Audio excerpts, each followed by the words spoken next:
The cursed message and the question no one dared to answer. Do you know what the 19th level of hell is?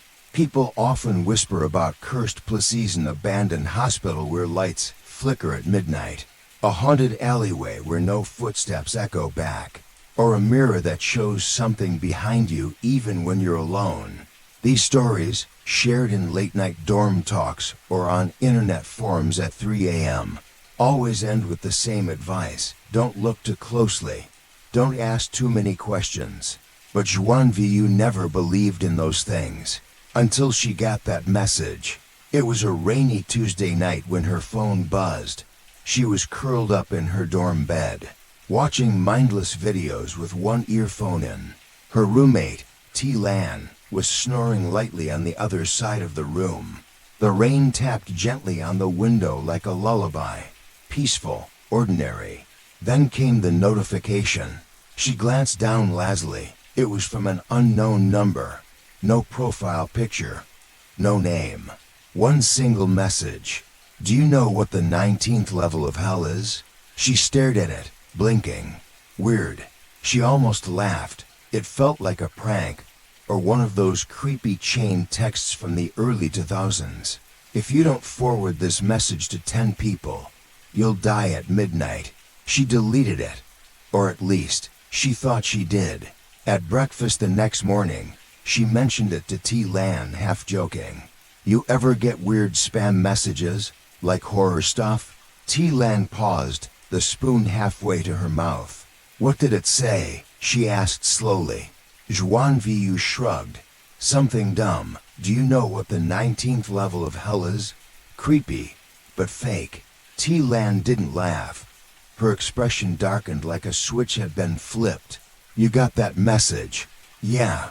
Lan suddenly stood up, pushing her chair back with a screech.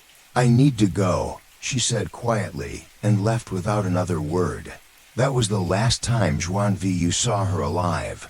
That night, Xuân Vũ couldn't sleep. It wasn't just the storm outside, or the weird behavior of her roommate. It was the message. Somehow, it had come back. Same number, same words. Do you know what the 19th level of hell is? She hadn't saved the number. She had deleted the message. But there it was again, this time. She didn't delete it. She took a screenshot. Maybe she'd show it to someone. She turned off the lights and buried herself under the blanket. That was when she heard it. Scraping. From Lan's side of the room. A dragging, scratching sound. Like something heavy being pulled across the floor. Xuân Vũ sat up slowly. Lan, she whispered. No response. She reached for her phone and turned on the flashlight. The room was cold, colder than usual. The kind of cold that sinks into your skin, makes your breath fog. The bed across from her was empty. The window was open. She rushed over. What she saw made her scream. Lan was hanging by a bedsheet outside the window, swaying in the rain.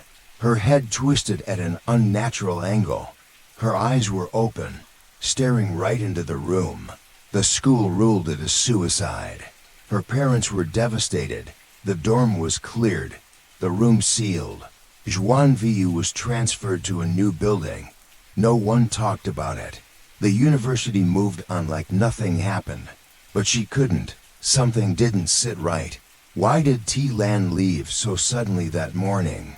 Why had her expression changed at just one message? Why after her death did the message still keep coming? The third time it came, it wasn't just a message. It came with a picture, black and white, grainy. It showed her dorm room, from the inside. Her old dorm room. There was a figure in the corner, face turned away, wearing a long white dress, hair over the face, arms hanging limp. She dropped the phone. It clattered to the floor. Then her phone rang. No number, just unknown caller. She didn't answer. 3 days later, another girl died. Fan Yu. She wasn't in Xuân Vu's class, but they had met before. Same campus, same age, different faculty. She was found dead in the old building by the Lakean abandoned faculty hall. that had been closed for renovation for years. Her body was found kneeling in the center of the stage, head bowed, as if praying. Her phone lay next to her, screen cracked, message still open. Do you know what the 19th level of hell is? At this point, Xuân Vũ could no longer pretend it was coincidence. She dug deeper. She posted anonymously on forums, looked through student message boards, searched old school records. She didn't sleep. She didn't eat. She became obsessed. That's when she found it. A thread from 7 years ago. One that had been archived. Almost buried. A senior had posted a warning. If you ever get a text about the 19th level of hell, do not answer. Block the number. Destroy your phone if you have to. Don't read it out loud. Don't search it. Don't even think about it. The moment you do, it sees you. The moment you ask, it begins. It sounded like madness, but Xuân Vũ remembered what Lan said. You got that message, and the way she left breakfast like she was already dead. The next message was different. It was a voice note. Xuân Vũ didn't want to play it, but her finger moved on its own. She tapped play. A girl's voice whispered in a shaky tone. It's not just a question, it's an invitation. Each level is worse than the one before. Pain becomes memory, memory becomes truth. And the 19th is where the souls who asked too much go. The ones who couldn't stop digging. The ones like me. Then there was screaming, distant, echoing, as if it came from somewhere deep underground. Her phone shut off by itself. That night, Xuân Vũ dreamt of stairs. Black stairs, narrow, wet. They spiraled downward endlessly. Each step she took, the air got heavier, harder to breathe. She heard whispers, Lan's voice, then Yu's, and voices she didn't recognize. Each step had a name carved into it. All students, all dead. She woke up drenched in sweat, her nails digging into her palms. Her phone screen was lit. A new message. You have taken 3 steps. There are 16 more. Xuân Vũ tried to tell her parents, her friends, her professors. They thought she was traumatized, suggested therapy, gave her pills. No one believed her. But the messages kept coming. One a night, each one showing her something new. A mirror cracking in her reflection. A black figure standing behind her in photos. A distorted video of her sleeping but from an angle no one else should be filming from. She stopped sleeping, started seeing things. A shadow following her. Doors creaking open on their own. Voices humming in places where no one stood. But the worst was the faces. Every time she passed a mirror, she saw people. Not her reflection, not behind her. Inside the mirror, trapped, pressing against the glass, screaming silently. No one else saw it. And each night, another message. Another step. She was at step 8 now. 11 to go. Her phone buzzed.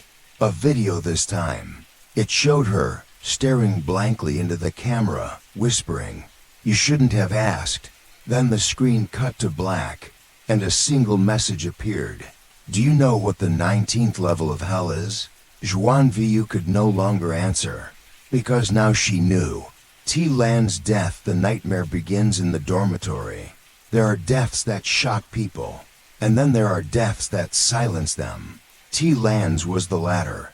Her body was discovered hanging by a bedsheet from the dormitory window. It was a quiet, wet morning. The janitor found her while sweeping the grounds below. Her feet were just inches above the tiled pavement, rain trickling down her pale legs. Her black hair soaked and tangled like seaweed. But it wasn't just how she died. It was where. She had tied herself up inside a locked room. No signs of forced entry. No suicide note. No cries. No explanation. And no one could understand why. In the days that followed, rumors spread like wildfire across the university. She always seemed quiet, but not suicidal. I heard her eyes were still open when they found her. Some say her mouth was smiling. She got that message too, didn't she? Whispers crept down hallways, across lecture rooms, behind cafeteria counters. Everyone seemed to know something, but no one truly knew anything. Except Xuân Vũ. She had been there. She had seen the message, and she had seen what was in T. Lan's eyes. Terror. Not sadness, not pain. Pure, overwhelming, final terror. Tonight after the funeral, Xuân Vũ broke into their old dorm room. It hadn't been sealed up yet. Just taped off, a thin yellow ribbon across the door handle, as if that would be enough to keep bad things out or in. The hallway was empty. Everyone had either moved out or was too afraid to walk past that floor. Some said they heard sobbing through the vents at night. Others said they smelled burning incense even though no one ever lit any. But Xuân Vũ came alone. She had to. She needed answers. The room was untouched. One bed was neatly mat at her old bed. The other was bare, except for the discolored mattress where T. Lan had once slept. The curtain was fluttering from a breeze, though the window was shut tight. Xuân Vũ turned on the flashlight from her phone. She moved slowly, every step creaking slightly beneath the worn-wood floor. The air felt thick, like it was holding its breath. She went to the closet. T. Lan had kept a small diary. She'd seen her writing in it often, but never thought much of it. She found it under a loose floor tile. It was a plain, black notebook. No stickers, no title. But the pages inside were not what she expected. The first entry was simple. Got the message today. I thought it was a joke. The next few pages were strange, filled with symbol circles within circles. Staircases drawn in repeating spirals. Crosses with arrows pointing downward. The handwriting grew shakier as the pages went on. Then, I'm on step 4. I haven't slept in days. I hear scratching behind the mirror. Xuân Vũ doesn't know yet. She will. If I reach step 10, I think I'll be trapped. There's a girl in my dreams. She doesn't have a face. She whispers what's coming next. I think the only way out is down. The final entry. Forgive me. Xuân Vũ dropped the diary. The room felt colder now. Not from the wind. From something else. A presence. She looked toward the window. The curtain had stopped moving. She turned to leave, but the door had shut on its own. Her flashlight flickered. Then her phone buzzed. A new message. From the same unknown number. But this time, it wasn't a question. It was a video. She hesitated but opened it. The screen showed the dorm room. This room. The same camera angle, as if filmed from the top corner of the wall, near the ceiling. It was nighttime in the video. The lights were off, but she could see the bed. T. Lan was sitting on it, rocking back and forth. Then she looked up directly into the camera, directly at Xuân Vũ. She opened her mouth. At first, nothing came out. Then, don't stay here. It follows. Once you answer the question, you let it in. She leaned forward. Her face changed. The skin around her mouth peeled into a distorted smile. Her eyes turned pitch black. Her jaw dislocated with a loud crack in the video. Her neck twisted unnaturally, and then she began to scream. Xuân Vũ dropped the phone. It hit the floor with a dull thud. Her ears were ringing. When she looked up again, the curtain had been torn down, and on the window, drawn in water or condensation, were 3 words. You saw it. Xuân Vũ didn't sleep that night, or the night after. She moved to a new dormitory across campus, but it didn't help. The messages still came. The dreams were worse. Every time she closed her eyes, she was walking, always down, always descending. Stone steps beneath her feet, walls narrowing, whispers growing louder, her own voice echoing back things she didn't remember saying. Sometimes she saw T. Lan, hanging. Sometimes she saw herself, She began talking to old students, people who had studied at the university 5, 6, even 10 years ago. Most laughed her off. Some grew quiet. One girl, a librarian's assistant, leaned in close and whispered. It happened before, not often, but enough. Xuân Vũ pressed her. The girl didn't say much, but she wrote a name down on a slip of paper. Nguyen Trton Nam, a former literature student who dropped out in his final year after a nervous breakdown. Xuân Vũ found him in a small village 2 hours away. He lived alone in a shack with no electricity. The moment she mentioned the 19th level, his hands began to shake. He didn't let her inside, but he did speak. They think it's just a story, he said, eyes darting side to side. But it's a contract. Every time you read the message, you bind yourself. You agree to walk. Walk where? Down, he said, voice thin, always down. What's at the bottom? He didn't answer. He just gave her a box. Inside was a recorder, a photo, and a key. It will try to make you kill yourself, he warned. But that's not the end. That's step 19. That night, Xuân Vũ listened to the recording. It was his voice.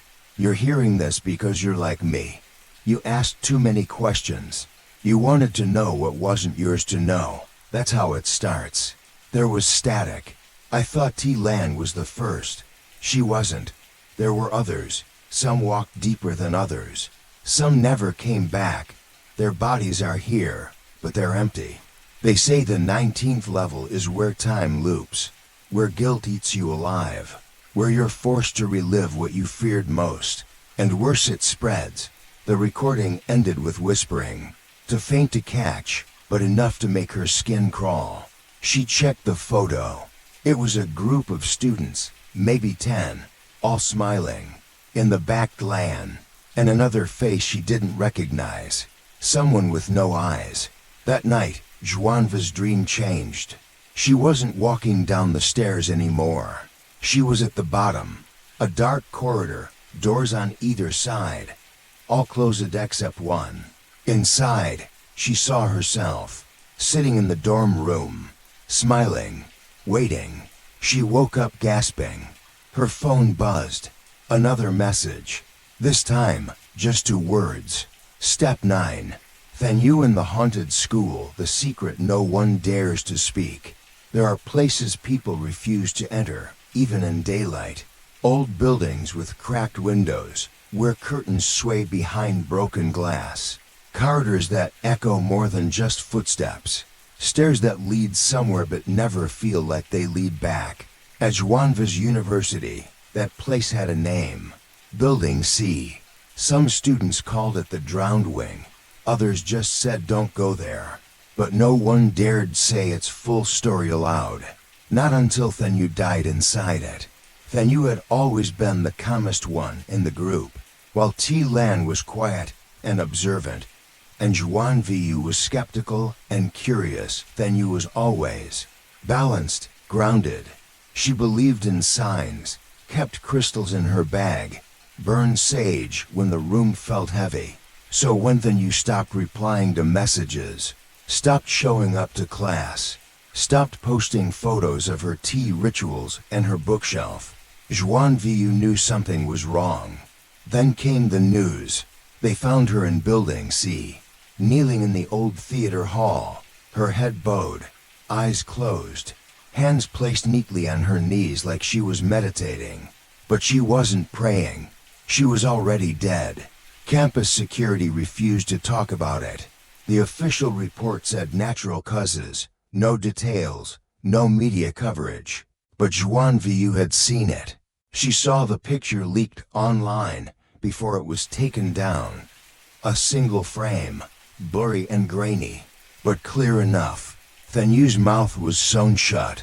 That same night, Xuân Vũ received a message, but not from the unknown number. This time, it came from Then Yu's account. Just a voice note, no text, sent 3 hours after she was pronounced dead. Xuân Vũ hesitated but played it. Static at first, Then, Then Yu's voice, barely above a whisper. It's not a place. It's a door. Each building is a step, each death a key. They called it the drowned wing because someone jumped from the third floor. They say she landed in a puddle, but her body was soaked, like she drowned in something invisible. I saw her, the girl with the stitched mouth. She walks between rooms. She guards something. I think I opened it. Then the message cut out. Xuân Vũ couldn't sleep, couldn't sit still, couldn't breathe without hearing Then Yu's voice in the silence.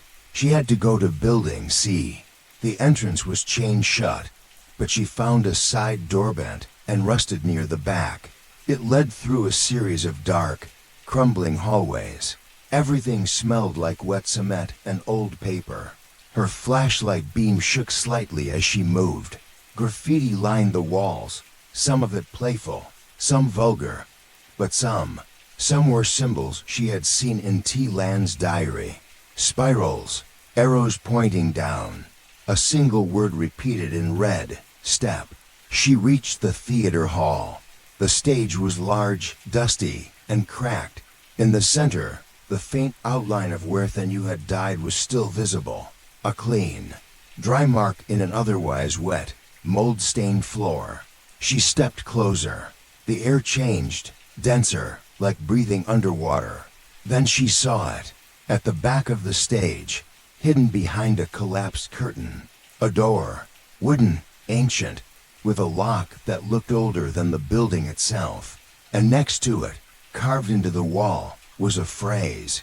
The 19th level isn't below, it's within. Xuân Vũ reached out. The door swung open on its own. It was pitch black inside. Her flashlight flickered, then died completely. She stepped in anyway. And then, she wasn't in the school anymore. The space was endless, like a void. She could see walls, but they pulsed like breathing. Voices filled the air, familiar ones. T. Lan, Then Yu, her own, echoing, repeating fragments of things she thought, things she feared. You let it in. She was smiling when she died. There's a girl in my dreams. You shouldn't have asked. She covered her ears. Suddenly, footsteps behind her.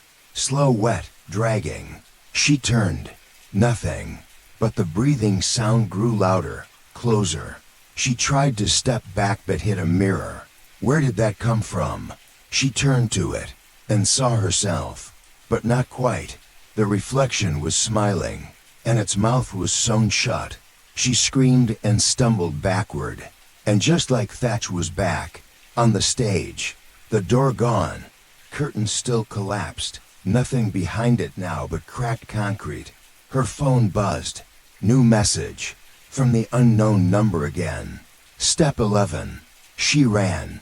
Out of Building C through the muddy path behind the science block. Past the old trees that creaked even when there was no wind. Back in her room, she didn't speak. Just locked the door and turned every mirror to face the wall. She finally played the second message that had come from Then Yu's account. I saw something inside the mirror. It looked like me, but older, sadder, tired. She said I would become her if I kept going. I think this is what the 19th level really is, not a place, a loop. A reflection of your worst parts. And then it locks you in. Forever. The next day, Building C was sealed off completely. The university blamed structural danger. No one mentioned Then Yu again. Her desk in class remained empty. Her name was erased from the attendance list, like she had never been there.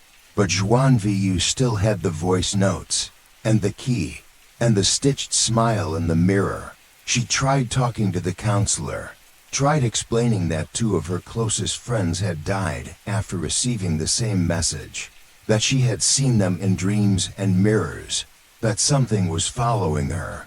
The counselor smiled gently, wrote down notes, prescribed anxiety medication. Xuân Vũ didn't bother filling it. That night, she visited Then Yu's old dorm.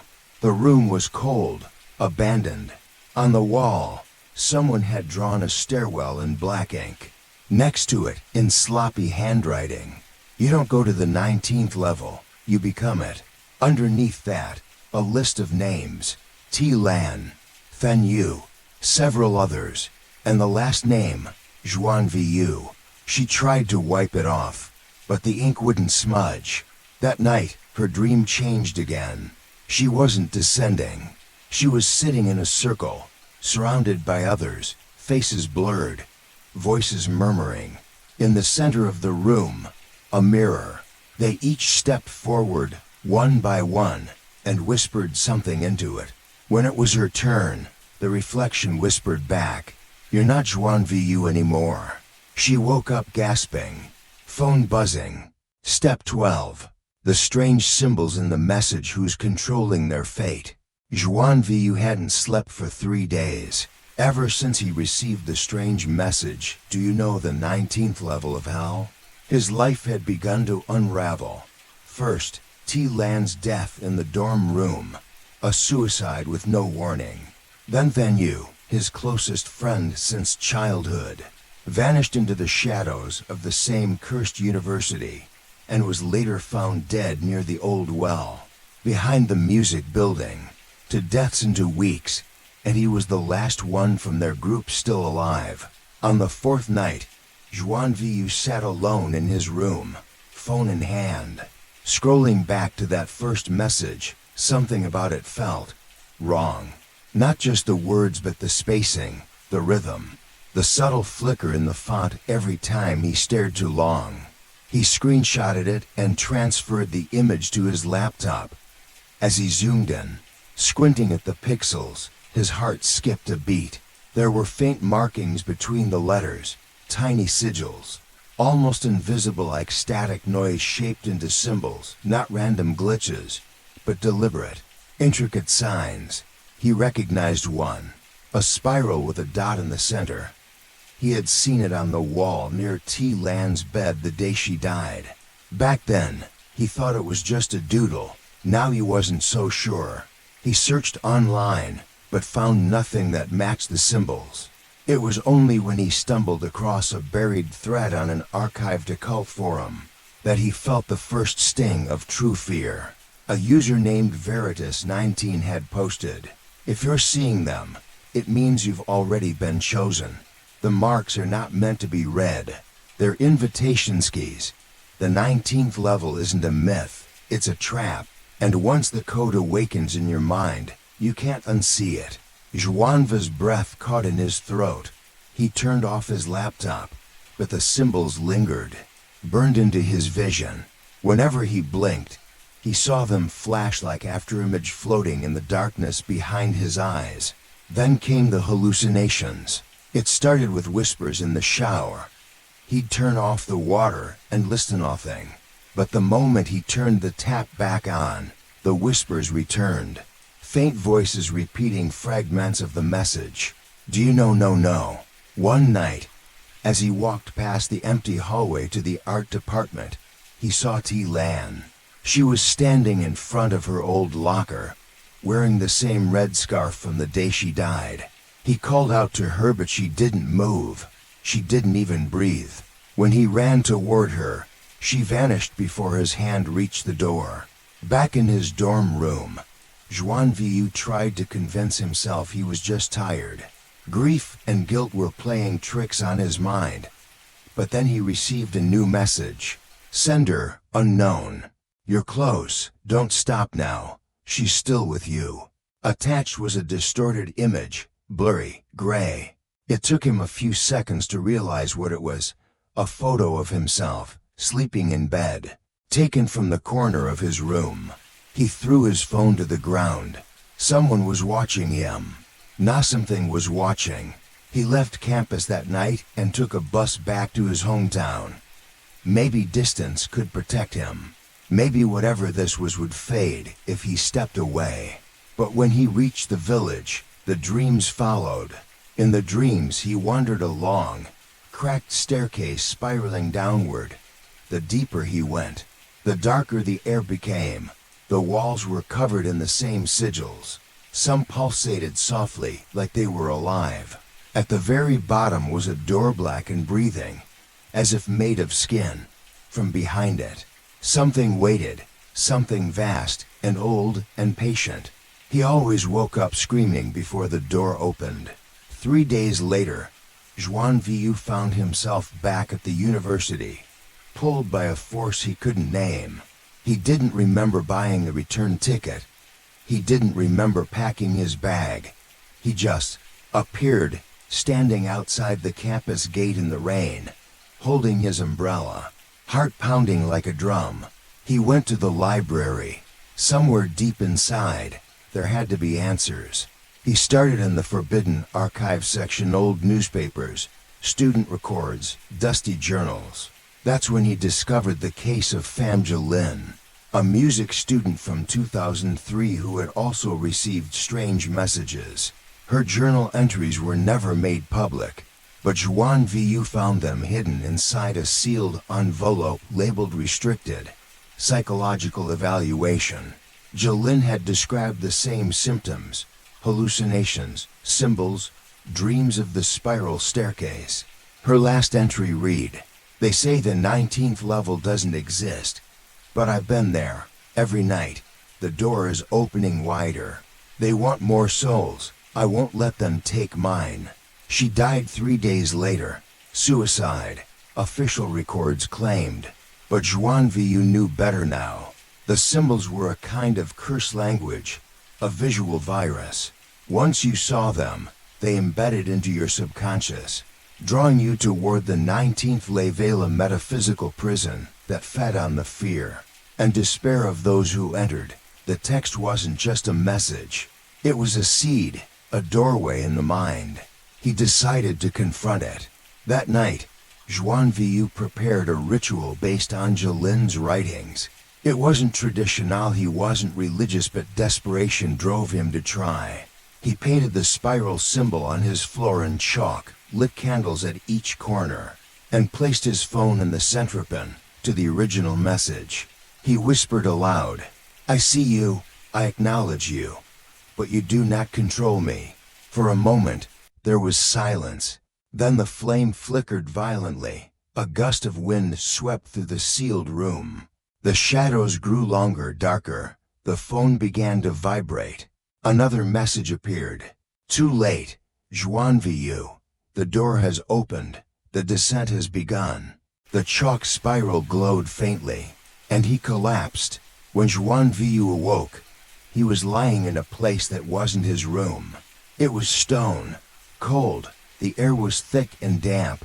The walls were curved, spiraling downwards, just like in his dreams. Only this time, it was real. He stood up, heart thundering in his chest. The symbols were everywhere, etched into the walls, floating in the air, even tattooed onto his arms. He was inside the 19th level. A scream echoed from below. Familiar. Female. T-Lan. He ran. Down the endless stairs, past doors that bled shadow, past rooms that whispered, past mirrors that showed twisted versions of himself. At the 7th level, he saw Then Yu, crouched in the corner, weeping silently. When he called her name, she turned, but her face was wrong. Her eyes were all black, her smile too wide. She crawled toward him like a puppet with broken strings. He fled. At the 13th level, he found a room full of phones, hundreds, all vibrating, all showing the same message. Do you know the 19th level of hell? Each phone belonged to someone who had entered and never returned. Xuân Vũ knew he had to reach the bottom. That was the only way out, or the only way to end it. At the 18th level, the spiral burned into his chest. The final door stood before him, breathing, waiting. He whispered, and Namijia Linhan stepped inside. It was empty. Just a single chair, and someone sitting on it. Himself. The other Xuân Vũ looked up, eyes hollow. "You made it," he said. "But there's no going back. One of us must stay. That's the rule." The door slammed shut behind them. Outside, in the real world, Xuân Vu's body was found in his dorm room 3 days later. Cause of death, unknown. No injuries, No signs of trauma, just wide eyes frozen in terror. The phone next to him was still unlocked. One message blinked on the screen. Do you know the 19th level of hell? The devil's toilet and a call from the underworld. The public restroom on the second floor of the dormitory had always given Xuân Vũ an uneasy feeling. Dim fluorescent lights flickered overhead, casting long shadows on the stained walls. The air was thick with the scent of mold and something else, something metallic and rotting, like old blood. It was late at night, past 2 a.m. She had been too anxious to sleep, haunted by the strange symbols she had discovered in the earlier messages. They weren't just random markings, they moved, glitching, morphing, like they were alive. Her phone would light up by itself. Notifications arrived with no sender, and each one of them left behind a whisper in her ear. Tonight, however, something even more terrifying awaited her. She walked into the restroom, the cold tiles beneath her bare feet sending shivers up her spine. The third stall door was slightly ajar. It creaked softly as she passed, as if something had just slipped inside. Xuân Vũ felt her throat tighten. Then her phone buzzed violently in her hand. Unknown number to 07 a.m. She stared at it. No contact name, just a call request. The ring was distorted, garbled as though coming through water. Her fingers trembled as she slid her thumb across the screen and answered. Xuân Vũ. Her blood froze. It wasn't just her name. It was whispered in the exact voice of T. Lan. Help me. The voice dissolved into static, then into wet, gurgling sobs. Xuân Vũ gasped and nearly dropped the phone. She backed into the nearest stall, trying to control her breathing. Her mind raced. Had someone hacked her phone? Was this some cruel prank? That's when she heard it. A faint sound, a drip, then another. She turned slowly. The toilet bowl beside her was full with water but with black sludge. And right in the center of that swirling, putrid liquid was another phone. Xuân Vũ couldn't breathe. She stepped forward. Her reflection in the dirty mirror was warped. The air grew colder. Her phone slipped from her hand and clattered to the floor. That was when the voice returned, not from her phone but from the one submerged in the toilet. Pick it up, Xuân Vũ. It was then Yu's voice this time, raspy, echoing, not alive. Against all instinct, Xuân Vũ leaned closer to the toilet bowl.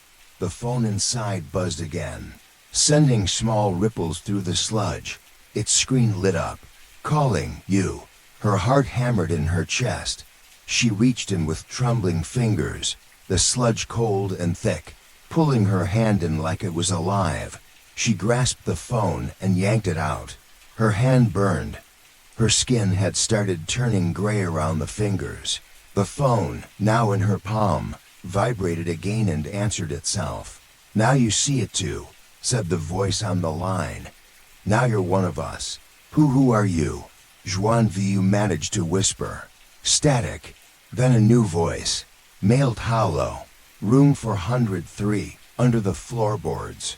The call disconnected. Suddenly, every toilet in the room flushed at once. The lights flickered violently. From the mirrors, Xuân Vũ saw not her own face but a dozen shadowy figures staring back, mouths agape as if silently screaming. She bolted out of the restroom, heart pounding like a drum. Back in her room, Xuân Vũ locked the door and threw the phone into the trash bin, wrapping it in towels, but its screen wouldn't turn off. It kept lighting up with distorted images, photos from her dorm, her class, even her childhood, but the faces were all scratched out. She didn't sleep that night. At dawn, she went straight to room 403. It had been sealed for years. No one lived there run it since the incident. Everyone knew a student named Liu had hung himself there 10 years ago. But when they broke open the door, the police found strange symbols drawn across every surface. Walls, mirrors, bed sheets. No one ever cleaned it. No one ever spoke about it. But Xuân Vũ was done waiting for answers. She pried open the door with a screwdriver. It creaked open slowly. The room was freezing. Dust hung in the air like fog. The windows were nailed shut. Everything was exactly as it had been the night Liu died. She walked to the center of the room, heart thudding. The phone's message was clear, under the floorboards. She knelt down and peeled back the dusty mat. The wood beneath was cracked and uneven. She used the edge of her phone to pry one loose. The stench hit her instantly, something foul, like meat that had been rotting for years. Inside was a cloth bundle old, soaked through, wrapped in string. Her hands shook as she opened it. Inside were 6 objects. A mirror cracked straight down the middle. A small notebook filled with cryptic symbols. A SIM card. A photo of 5 girls in school uniforms, one of whom was clearly T. Lan. A strand of red string tied around a nail.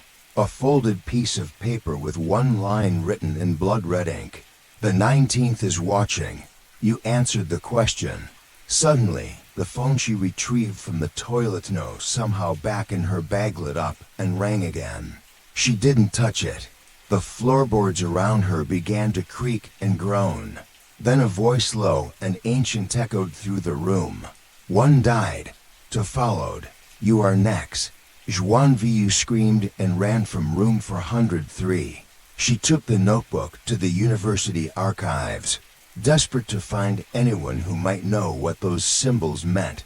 The clerk, an old man with cloudy eyes, took one look and turned pale. Where did you get this? She hesitated. I found it under the floor in.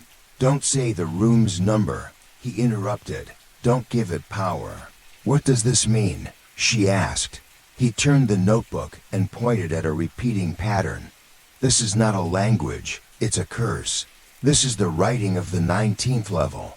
Few have seen it and stayed sane. Xuân Vu's throat went dry. What is the 19th level? The man leaned in, whispering, not hell, worse. It's the place souls fall into when even hell spits them out. Back at the dorm, Xuân Vũ tried to warn the others, but no one believed her, until one of her classmates, men, disappeared. They found his shoes neatly placed at the edge of the building's rooftop, but there was no body, just a phone left behind, playing a looped recording. It was her voice, screaming. The symbols had started to appear on her own skin now, pale outlines on her arms when she woke up. Her dreams were no longer her own. They were filled with voices, faces she couldn't recognize, places she had never been. But in all of them, one figure remained constant, a man with no face, standing in a hallway with 19 doors, all of them locked, except one, the last one. She knew that whatever was on the other side was calling her through phones, through dreams, through cursed messages, and now, through the walls of her own mind. Xuân Vũ realized one horrifying truth. This wasn't a haunting, it was a game, and she had answered the first question. Midnight hour, when the night no longer belongs to the living. Xuân Vũ couldn't remember falling asleep. One moment she was sitting at her desk, staring at her phone, and the next nothing. Just the distant sound of a ticking clock. She woke to complete silence. The dorm room was unnaturally still. Her eyes flicked to the clock on the wall. Exactly 0 o'clock. And then it happened again. A cold wind rushed through the closed windows. Her phone, left face down, vibrated once. She turned it over. And no signal. She blinked. The clock's hands weren't moving. A chill crawled down her back. She reached for the light switch. It didn't work. That's when she heard it. A dragging sound, like feet, just outside the door. Xuân Vũ froze. Creak, creak. Something shuffled slowly past her room. She tiptoed to the door and placed her ear against it. The hallway, usually lit, was pitch black. But in the blackness, she could hear breathing. And it wasn't hers. She held her breath. Tap-a-tap. A finger tapped the door 3 times. She backed away slowly, heart hammering. As she reached her bed, her phone lit up again. One new message, unknown number. Open the door, Xuân Vũ. You're one of us now. She dropped the phone. No, this isn't real, it's a dream. But when she tried to blink herself awake, nothing changed. The shadows were still too thick, the air was still too cold, and the message, it didn't go away. The door creaked open on its own. She stared, frozen in place, as a figure stepped in. It was a woman, but not alive. Her long hair was wet, stringy, clinging to her pale face. Her mouth hung open unnaturally wide. Her neck twisted as if broken. She wore a dorm uniform familiar, like someone Xuân Vũ should have remembered. The woman pointed behind her. The hallway was no longer a hallway. It was something else. A long tunnel, soaked in fog, filled with wandering shadows. The air pulsed like a heartbeat. Xuân Vũ was no longer in the dormitory. Not in the way it existed in reality. This was another place. A mirror of the real world, but decaying, twisted. The 0-hour world. As if her body moved on its own, she stepped forward, following the dead woman. She passed through the threshold and felt something rip away from her skin like she had just stepped through a membrane of ice. She looked behind. Her dorm room was gone. In its place, just a void. No way back. All around her were other students, dozens of them. Pale, quiet, wandering with blank faces. Some were missing limbs. Others whispered to themselves in languages she didn't recognize. And yet they all walked in the same direction. Toward the end of the tunnel. Toward a black door that pulsed like a heartbeat.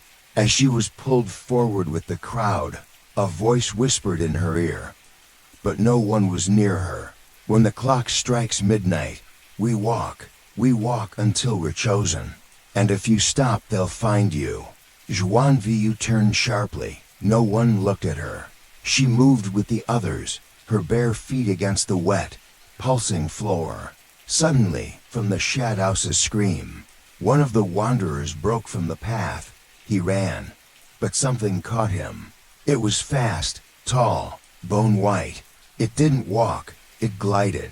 It wrapped its arms around the student and dragged him screaming into the void. His screams turned into laughter, then silence.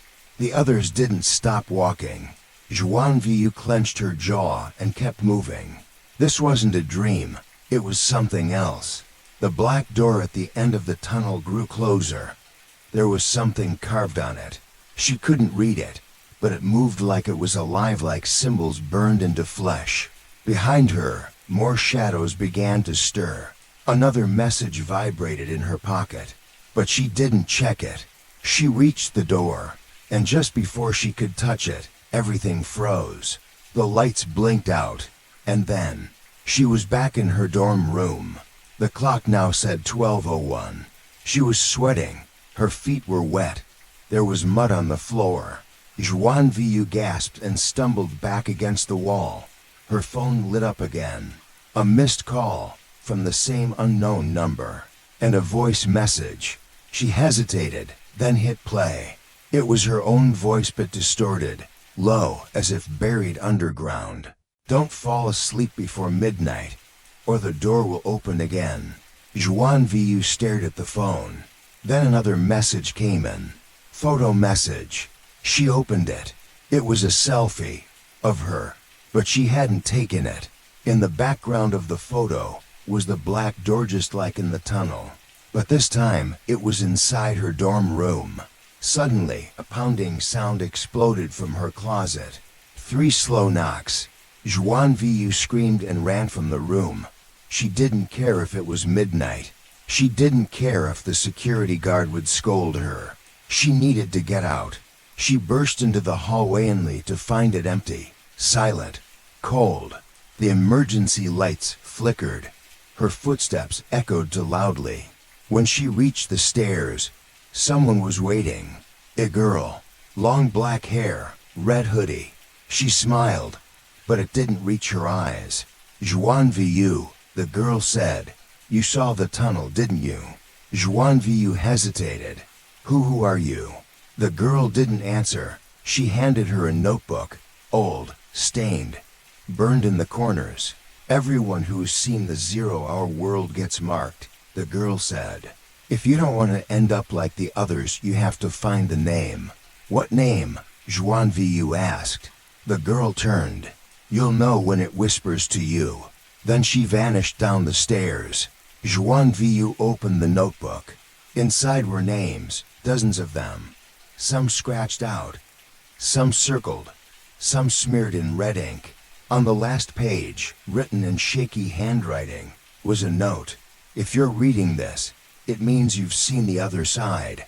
Don't sleep near mirrors. Don't answer calls from unknown numbers. And above all, never open the door at midnight. Below the note, 3 symbols were drawn.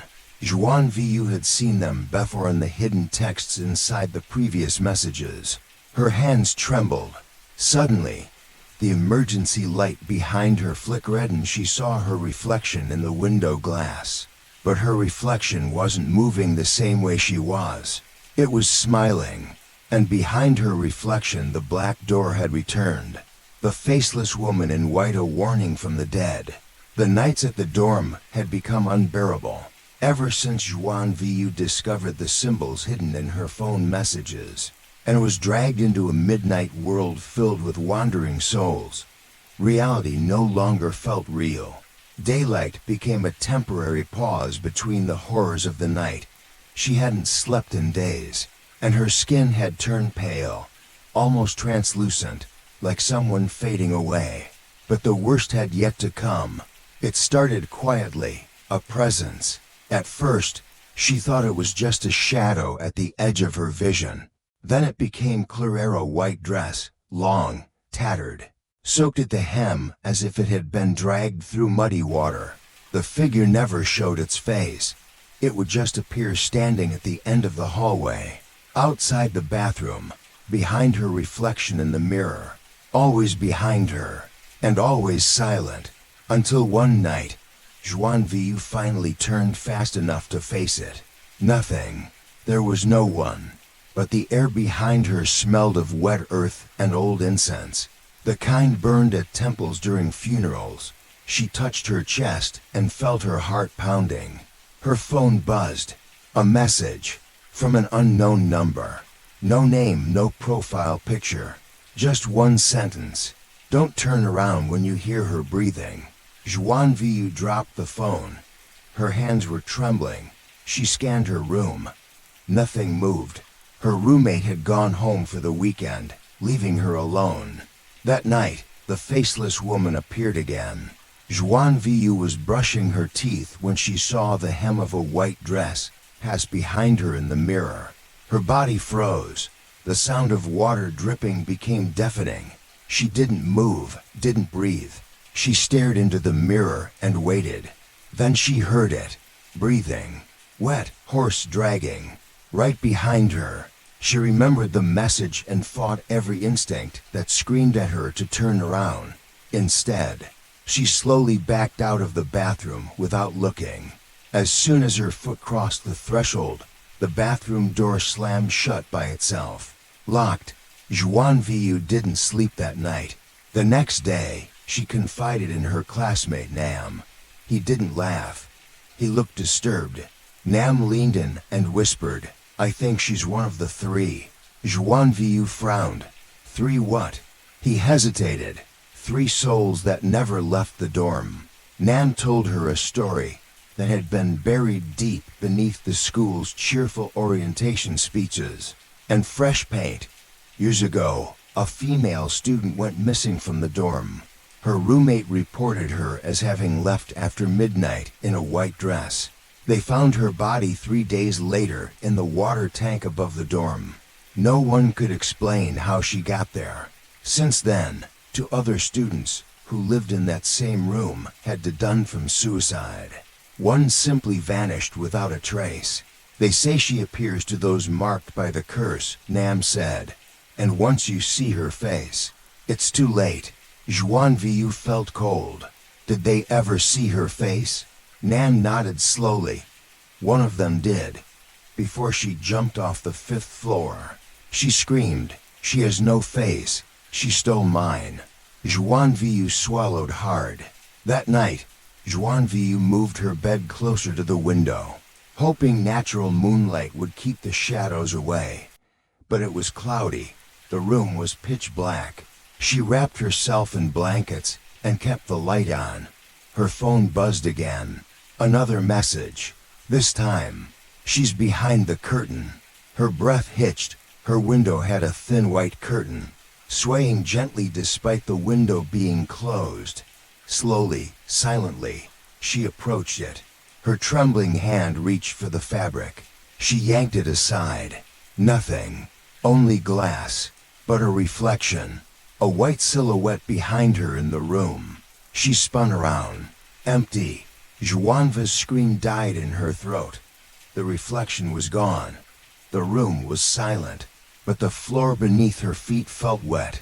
She looked down and saw muddy footprints barefoot, small and fresh leading to the bathroom.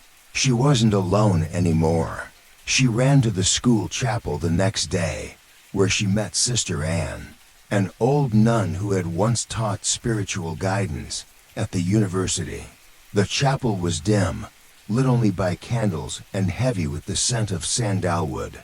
Sister Anne listened carefully as Xuân Vũ recounted everything from Thanu's death to the faceless woman. When Xuân Vũ finished, Sister Anne placed a hand on her wrist. "You are haunted not by ghosts, but by a tether. Something is trying to pull you where it dwells." Xuân Vũ asked, "Why me?"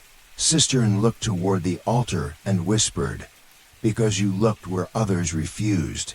The veil between their world and ours is thin for you now." She handed Xuân Vũ a string of black prayer beads and a packet of ashes from sacred incense.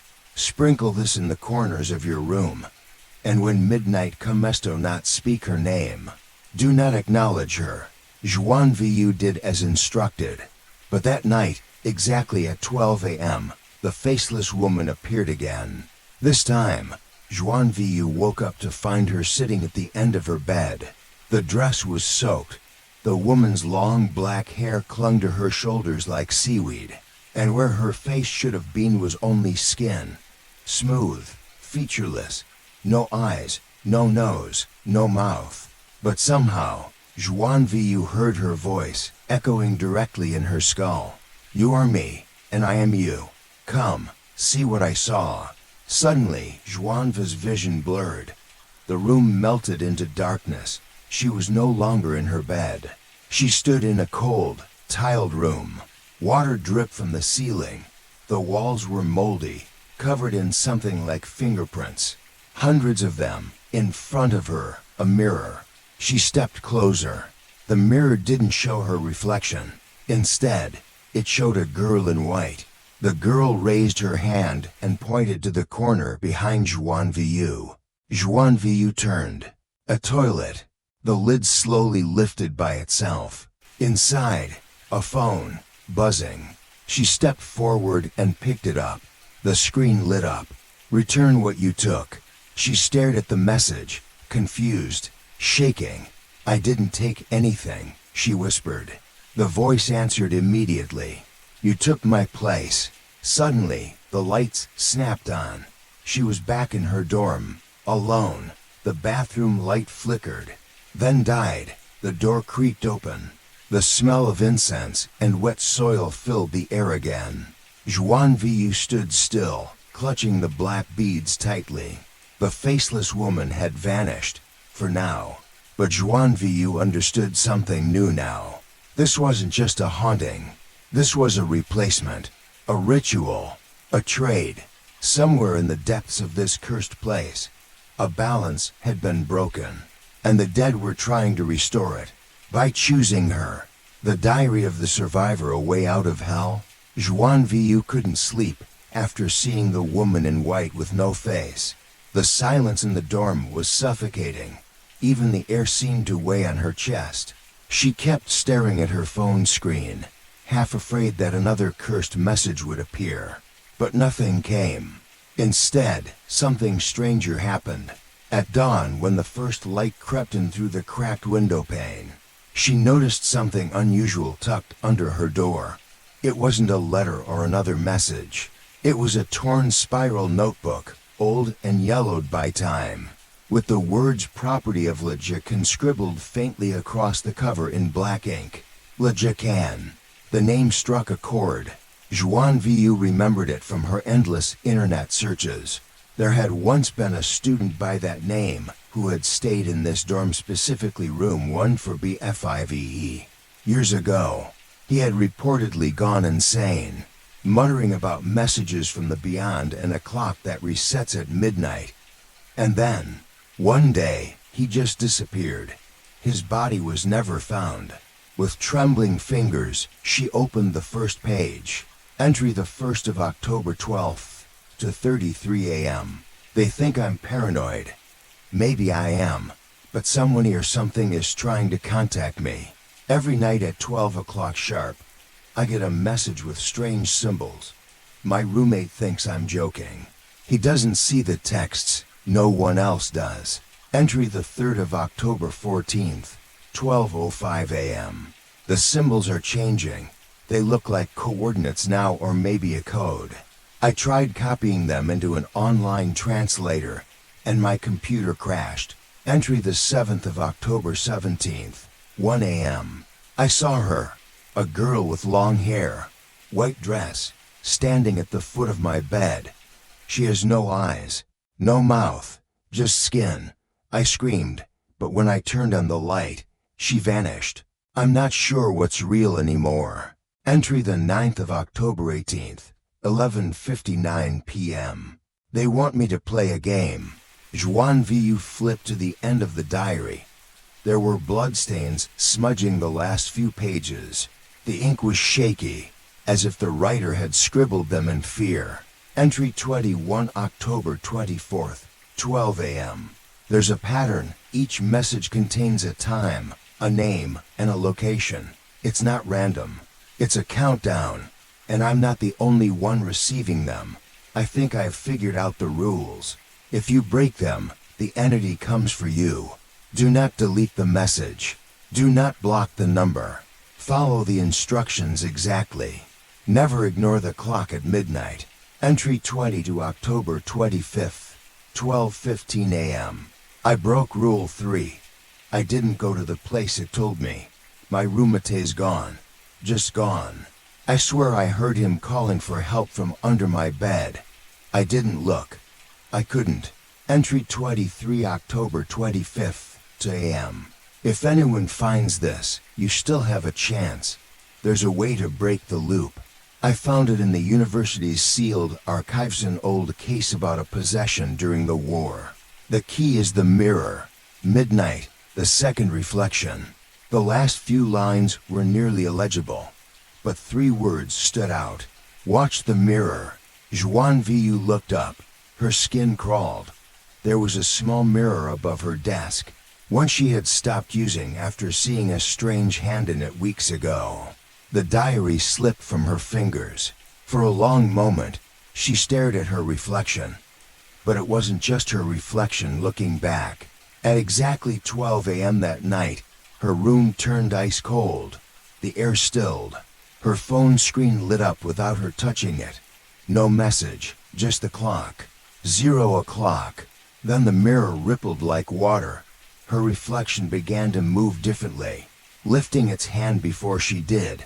Its mouth opened, though hers remained shut, and it whispered, "You're not alone. We're trapped, just like you." Xuân Vũ fell back, heart racing. But the reflection didn't stop. The messages are coming from them, the ones who didn't escape. We sent them hoping someone would break the curse. Her voice, in the mirror, was hollow, as if echoing from a deep cavern. You must follow the trail. Room 0, the basement that doesn't exist on the map. The original mirror is down there. Break it, and the game ends. Then the mirror shattered. Xuân Vũ screamed. Shards rained down across her desk, but not a single cut marked her skin. Her phone buzzed again. A new message. Last chance, 0 o'clock, room 01, survivor.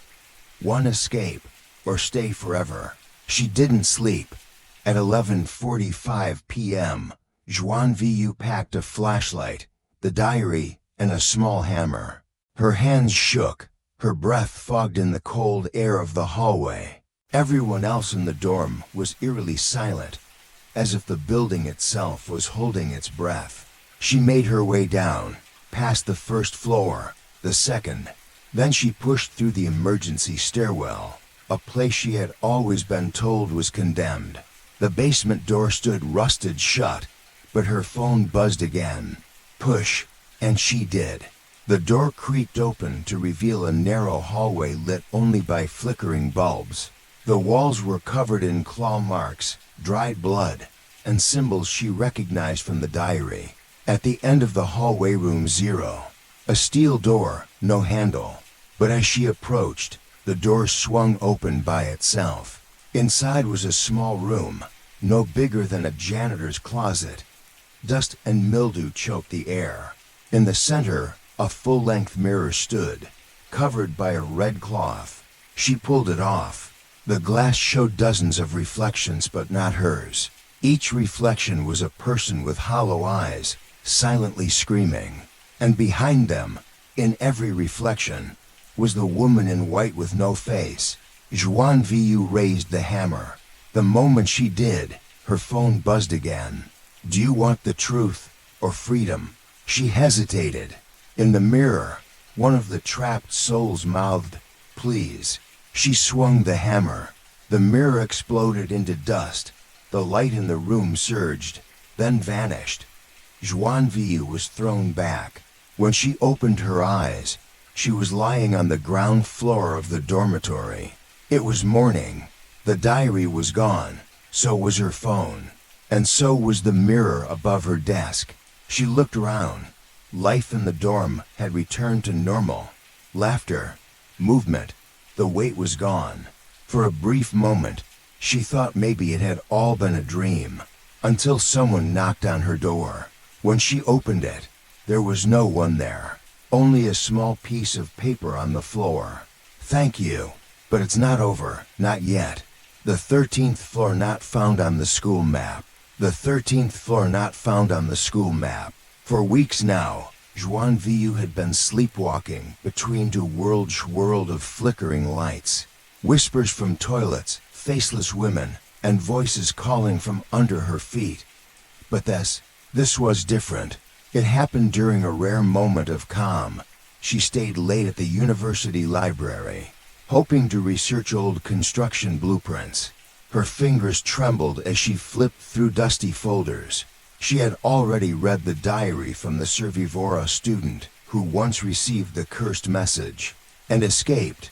According to his notes, the 13th floor was the turning point. The real game starts at the 13th floor. He had scribbled, in hurried, jagged handwriting. Don't let the elevator fool you. The floor is not mapped, but it's always there, waiting. Xuân Vũ wasn't even sure why she believed any of it, but her instinct screamed louder than reason. That night, rain poured down the windows like sheets of gray. She stepped into the elevator in the West Wing, an older, rarely used shaft near the janitor's quarters. She pressed the button for her dorm floor, but the elevator didn't budge. Then, without warning, the lights inside blinked. The floor numbers above the door started scrolling 1234.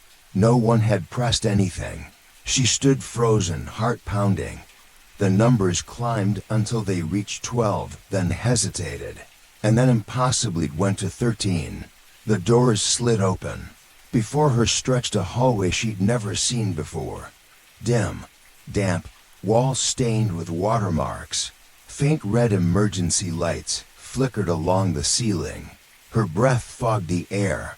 It was freezing, like she had stepped into a crypt. No one should be here. This floor didn't exist on any school blueprint. Still, Xuân Vũ stepped out. Her footsteps echoed unnaturally loud. The hallway stretched longer than it should have. Doors lined either side, all painted a dull gray. Some were slightly ajar. She resisted the urge to look inside. One of the doors creaked. Xuân Vũ spun. Nothing but Thena's soft scratching sound, like nails on the inside of wood. She backed away. Suddenly, her phone buzzed. One message. From an unknown number. Don't look back. Her blood turned to ice. She raised her eyes to the ceiling.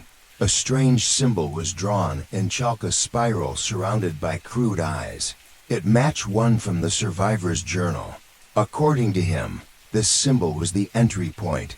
She took a deep breath and continued walking. The further she went, the more the air thickened, like invisible fingers pressing against her lungs. Another buzz. She's behind you. Xuân Vũ froze.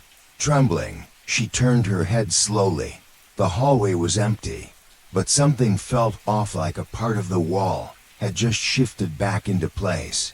From the corner of her eye, she caught a flash of white fabric. A woman's dress? No. Xuân Vũ picked up her pace. Then she saw a room at the far end with an open door. A faint glow pulsed from inside. Against her better judgment, she stepped in. The room was unlike the others. It was round, like a ritual chamber. In the center was a pool of water, stagnant, dark, unmoving. Symbols etched the tiled floor. Crumpled pages were scattered everywhere. She picked one up. It was part of the same survivor's journal. The page read, "This is where they are made. The players, the watchers, the marked." Suddenly, the lights went out. Everything was black. Xuân Vũ held her breath. A faint sound came from behind her, a woman's breathing. Slow. Wet. Then a voice whispered directly into her ear. "You shouldn't be here." She turned sharply. No one. She ran out of the room, heart slamming against her ribs. But the hallway had changed. It was now endless. Doors had vanished. The red lights had turned to blue. Her phone buzzed again. "You've been chosen. Your soul is collateral." She dropped the phone. The screen cracked, but the messages kept coming. One after another, like screams typed into silence. She picked it up again. The final message chilled her to the bone. To leave, make a choice, open the right door. The wrong one leads to us. The lights flickered, and 3 doors now stood before her, all identical. Her phone buzzed once more. Tick, tock, 3 minutes. A countdown began on her screen. 3 o'clock, 2:59, 2:58. Panic gripped her. She remembered the survivor's note again. They hate salt. Blood confuses them. Mirrors show their real face. Quickly, she dug into her backpack and pulled out the small pocket mirror she had carried since childhood. Her grandmother had always told her, "Keep a mirror close. It shows what the world hides." Xuân Vũ held it up to the first door. Nothing. The second door. Her own reflection, but something moved behind it. A hand, thin, clawed, grinning without a face. She backed away and checked the third door. No reflection at all. 2:10. She took a gamble. She reached for the third door and opened it. Inside was a stairwell, cracked, worn, but real. She didn't hesitate. She ran down the stairs, skipping 2, 3 steps at a time. Behind her, something began to follow, crawling on the walls, growling softly, clicking like insect legs. She didn't dare look. The stairwell twisted. It didn't descend logical eye. It felt like she was falling sideways, downward. Inward, the walls pulsed. At last, she reached a landing. There another door, no number. She shoved it open and emerged into the janitor's hallway. Bright fluorescent lights buzzed overhead. Silence. The elevator stood ahead, its doors still open on the ground floor. Xuân Vũ collapsed to the floor, gasping for air. Her phone was silent. The messages were gone. No history remained. But on the lock screen, one thing had changed. A symbol, drawn in blood-red pixels. The spiral. Underneath it, Round 2 begins tomorrow. She stared. What did they want from her? And who were they? She didn't know. But she knew one thing for certain. The 13th floor existed. And it wasn't done with her yet. The door that wouldn't open, but something's knocking from inside. The hallway was dim and silent, as if the entire building had exhaled and forgotten to breathe in again. Xuân Vũ stood before a door unlike any other in the dormitory. It was nailed shut with rusted iron bars, sealed with old talismans, and covered in dust that hadn't been disturbed in years.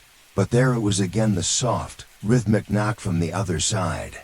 3 taps, always 3, always after midnight.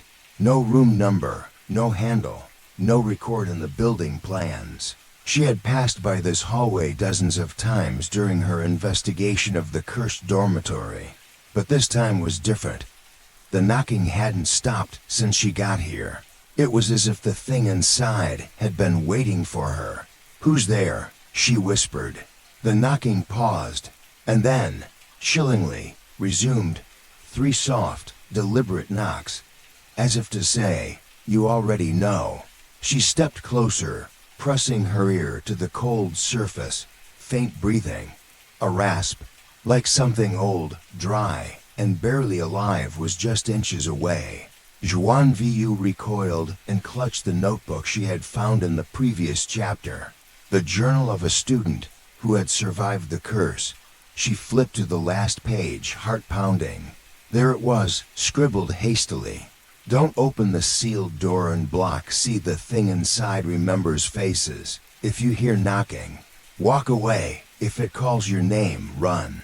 As if on cue, the air shifted. It was colder now, heavy, the kind of atmosphere where even sound didn't dare linger.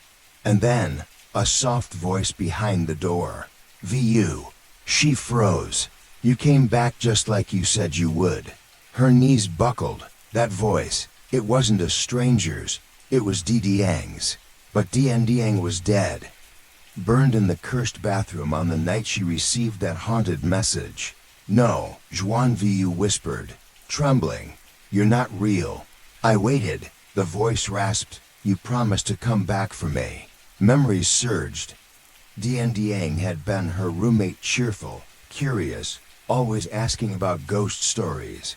They had explored the dorm's legends together until the night Diang vanished, only to be found lifeless and contorted in the locked restroom. Xuân Vũ had blamed herself every day since. Now, that same voice, distorted but unmistakable, was calling to her from behind a door no one dared approach. The notebook began to hum in her hands. She looked down and saw a line appearing by itself on the blank page. "Not everyone who dies is gone. Not every soul stays where it belongs." She slammed the notebook shut and backed away. But then the door thudded violently, as if something had thrown its entire weight against it. Thud, thud, thud. And then silence. She turned and ran, but the hallway had changed. The lights above flickered erratically, casting elongated shadows that twisted and bent like fingers reaching toward her. The exit sign blinked, then vanished. Xuân Vũ found herself back in front of the door. No matter how she turned, it was always there. She was trapped. "You're not Diang," she said aloud, voice shaking but firm. The door groaned, wood creaking unnaturally. "But I remember you," the voice replied. "You left me behind." She clutched her jade pendant, a charm her grandmother had given her for protection. It burned hot against her skin now, reacting to the growing presence behind the door. Then silence again. A new sound rose, scratching. From inside, from above the door, a slow, deliberate scraping like nails dragging across wood. She looked up. A pale, featureless face was staring at her upside down through a slit in the upper wall. No eyes, no mouth, just blank skin and long black hair falling like a curtain. Xuân Vũ screamed and stumbled back, nearly dropping the notebook. But then the door creaked open just an inch, enough to see darkness. enough to feel the cold breath wafting out, and enough to hear what the voice whispered next. If you open it fully, you can save her. Xuân Vũ hesitated. Could it be true? Was Dian really still trapped somewhere between life and death? The hallway around her was gone now, replaced with void. Only the door remained. Her hand hovered over the edge. Then she remembered something, the inked sketch in the notebook. A floor plan. The sealed door led to a room that didn't exist on any other map. It was called the Holding Room. In the journal, it was described as a place between realms, used by ancient monks to trap malicious spirits. Anyone who entered risked never coming back. She flipped the notebook to the page again. More writing had appeared. If you open it, the soul inside escapes. If you leave it, the cycle continues. Dian, or something pretending to be her. She had to be sure. Xuân Vũ pulled out a stick of incense and lit it with shaking hands. Smoke curled upward, unnaturally thick. She whispered an old protective chant her grandmother once taught her, words meant to shield the soul from false spirits. The door slammed shut. The voice screamed not in pain, but in rage. Traitor! The hallway reformed around her. Walls, lights, the normal world, such as it was, returned, and the knocking stopped. Just once. She turned and fled. The next morning, she returned with a monk from the temple near her childhood home. The monk stood before the sealed door, eyes closed, muttering under his breath. Then he turned to her and said, "The thing inside is not human." But it was. Xuân Vũ asked, "Was it my friend?" The monk shook his head. "It wears her voice, but it has no face of its own." She showed him the notebook. He read it, expression grave. "You were marked," he said. "This whole dormitory is built on cursed ground. Blood was spilled here long ago, a ritual gone wrong. Now, every few years, something wakes up and wants to get out." She swallowed. "Why me? You're the last thread, the last one who saw too much. It's latching onto your grief. But there is still time." He placed a warding charm on the door and began a ritual.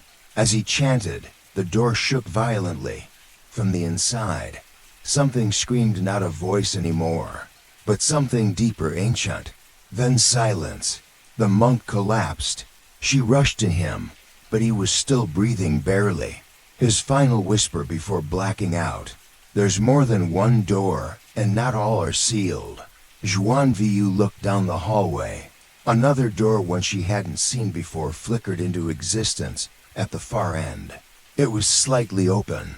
Light spilled out, but not the kind of light that warms. She knew what was coming next. The dormitory wasn't cursed because of a single ghost. It was a gateway, and she had just heard its first welcome knock. Gouged eyes, the punishment for knowing too much. The wind that night was unusually sharp. It whispered through the broken windows of the abandoned dormitory, carrying with it a scent of something metallic. Blood. Xuân Vũ hesitated at the threshold of the hall. The memory of what she'd seen on the 13th floor still etched into her mind. A classroom filled with shadows, the sound of breathing when no one else was there, and a voice that wasn't human murmuring her name from inside the walls. But tonight was worse. She had received another message, not from the phone, not from the cursed app that had started it all, but a real letter, slipped under her dorm door. It was written on yellowing paper, shaky handwriting scrawled across it. "You've seen too much. If you want to live, stop looking." It wasn't signed. Still, Xuân Vũ couldn't stop. Her dreams were filled with flashes of the faceless woman in white, the door that wouldn't open but trembled violently every midnight, and the elevator ride to a floor that didn't exist. Each vision connected, spiraling deeper into the mystery that had already claimed the lives of 3 students. She clutched the small notebook she found in the library, a hidden log by someone else who had survived the curse years ago. The entries were cryptic, mentioning rituals, rules, and the names of people who had died for knowing. And now, someone else had. Her name was Engisi Tran, a sophomore in the philosophy department, known for her silence, always walking alone with a black umbrella when it didn't rain. Xuân Vũ hadn't known her well, but she remembered her face, soft, almost too delicate, as if she didn't belong in the world of the living. That face was now on every student's phone screenshot in group chats, with one chilling detail. Engisi Tran had been found with her eyes gouged out. No blood trail, no sign of struggle, just her body, sitting upright in the middle of the old lecture hall, her hands placed neatly on her lap, as if she had been waiting for something or someone. Xuân Vũ hadn't slept since. The school tried to cover it up, claimed it was an unfortunate accident, and urged students not to speculate. But everyone knew. The whispers were louder than ever. Some students transferred, others quit classes, and Xuân Vũ, she started recording everything.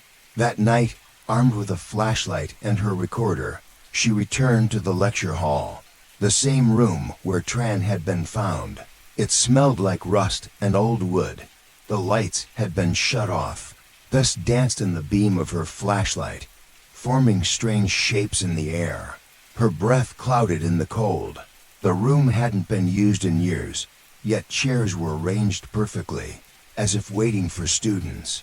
She moved toward the front, where the professor's podium stood. Something glinted on the floor metal, a small surgical scalpel. It was clean, sterilized, but left behind intentionally. Her hand shook as she picked it up, and suddenly, the air thickened. The silence broken not with sound, but with feeling. A presence, like someone just behind her, not touching, but so close she could feel the cold off their skin. She turned sharply. Nothing. But the blackboard had changed. Words, faint but visible under the chalk dust, had appeared. Do not see what is not yours. Xuân Vũ stepped back, heart pounding. That was when she heard the sound again. Knock. From the door at the back of the room. She turned slowly. The door sealed ever since the death rattled softly. Someone, or something, was knocking from the other side. Gently, rhythmically, as if asking permission to come in. She held her breath. Knock, knock, knock. Her mind screamed to run, but her body was frozen. And then, the knock stopped. The silence was worse. She turned toward the front again and gasped. There, sitting in the professor's chair, was Engisi Tran. Eyes hollow, blood dried on her cheeks, hands still folded neatly on her lap. But her mouth moved. No voice came out, only a breath of cold air, but her lips mouthed something over and over. Xuân Vũ squinted, trying to read. She watches. Then the body slumped forward, collapsing as if it had just lost the strings holding it up. By the time Xuân Vũ blinked again, it was gone. She ran, back through the dark corridor, down the stairwell, out into the damp air of the night campus. She didn't stop until she reached her dorm, slamming the door shut, locking it, bolting it. Her hands trembled as she rewound the recorder. Nothing. The tape was blank. Even though she'd recorded everything, the file was empty except for 1 second of static, and a faint whisper at the end. You saw her. That night, she didn't sleep. Instead, she opened the survivor's notebook again, flipping to a page she hadn't noticed before. It was labeled punishments, and there were rules for them. Do not speak of her name aloud.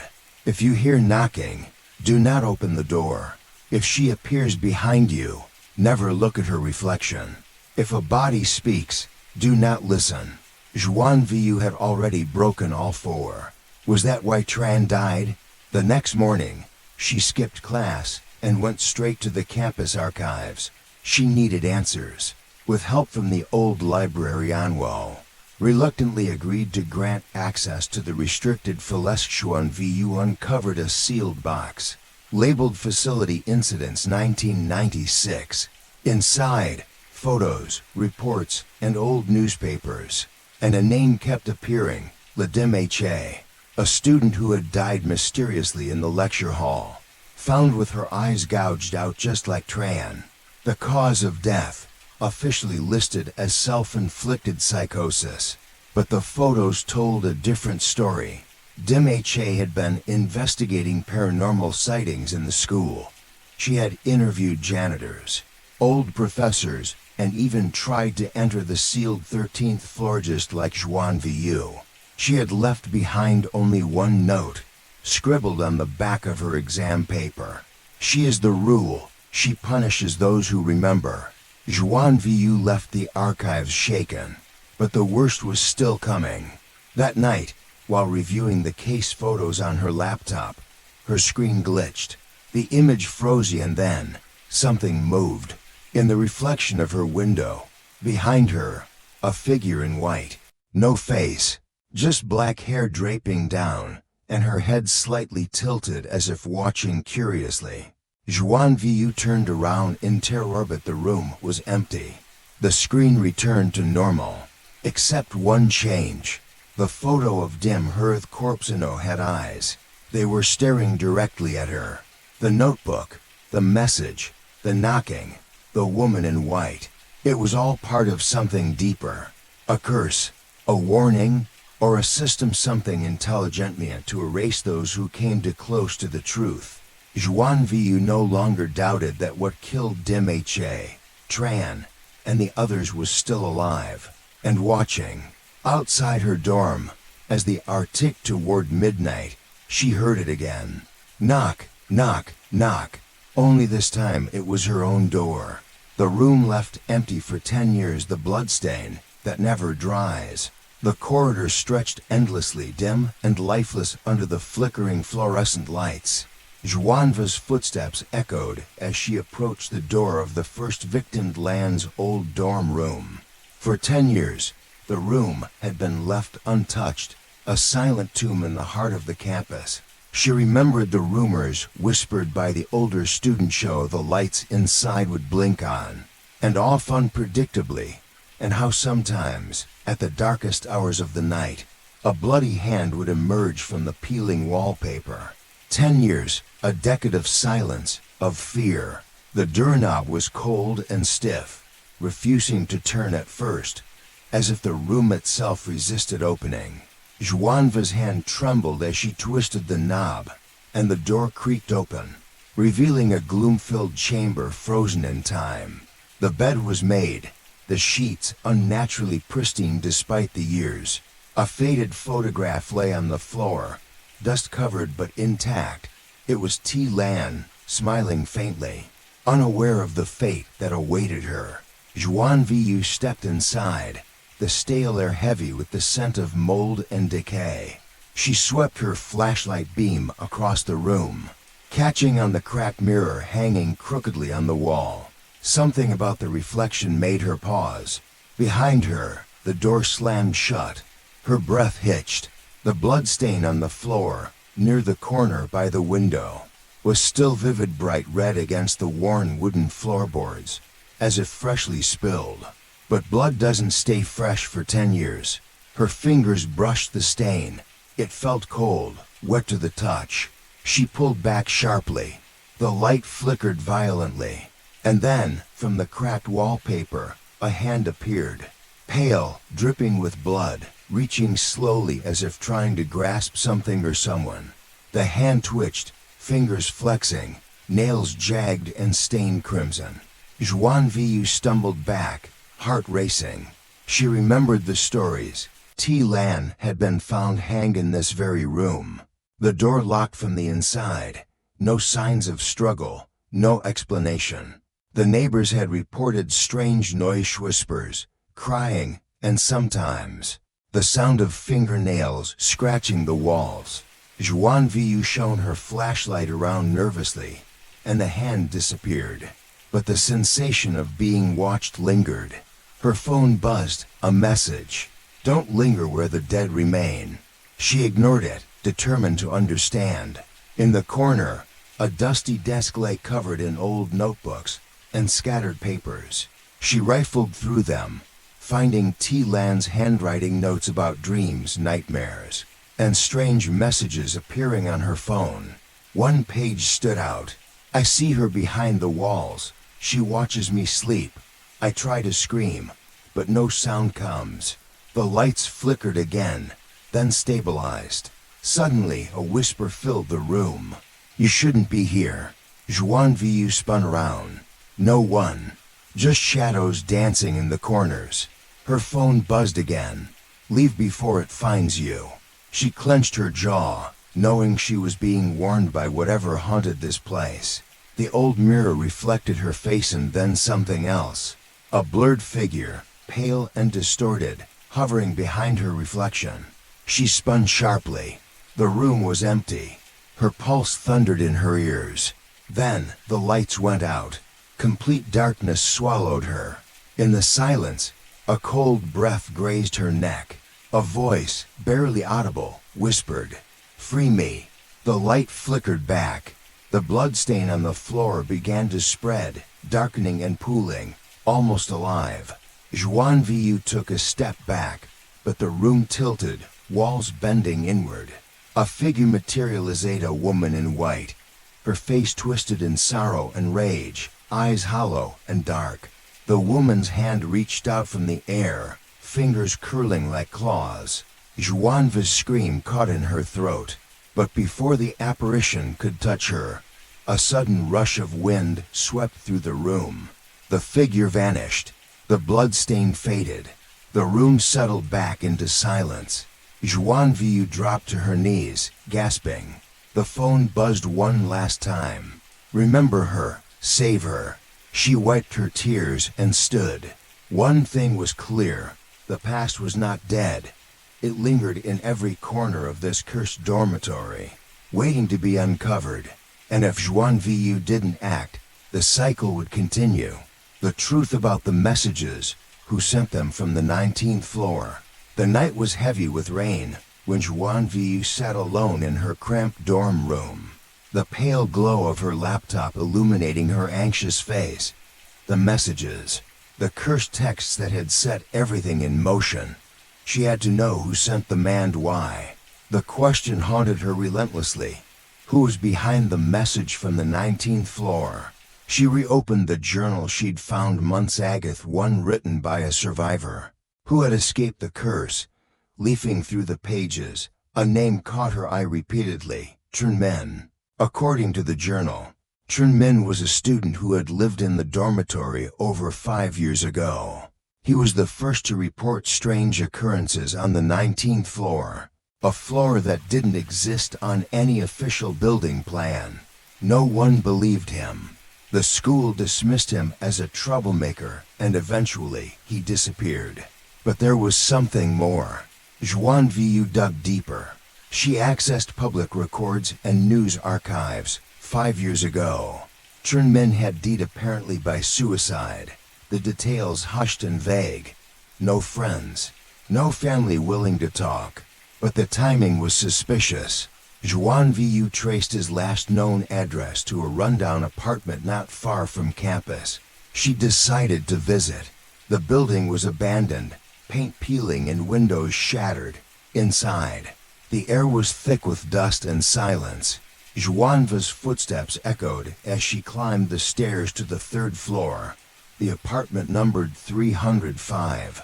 The door hung open, revealing darkness inside. Her flashlight beam swept across the room. Old newspapers lay scattered, yellowed with time.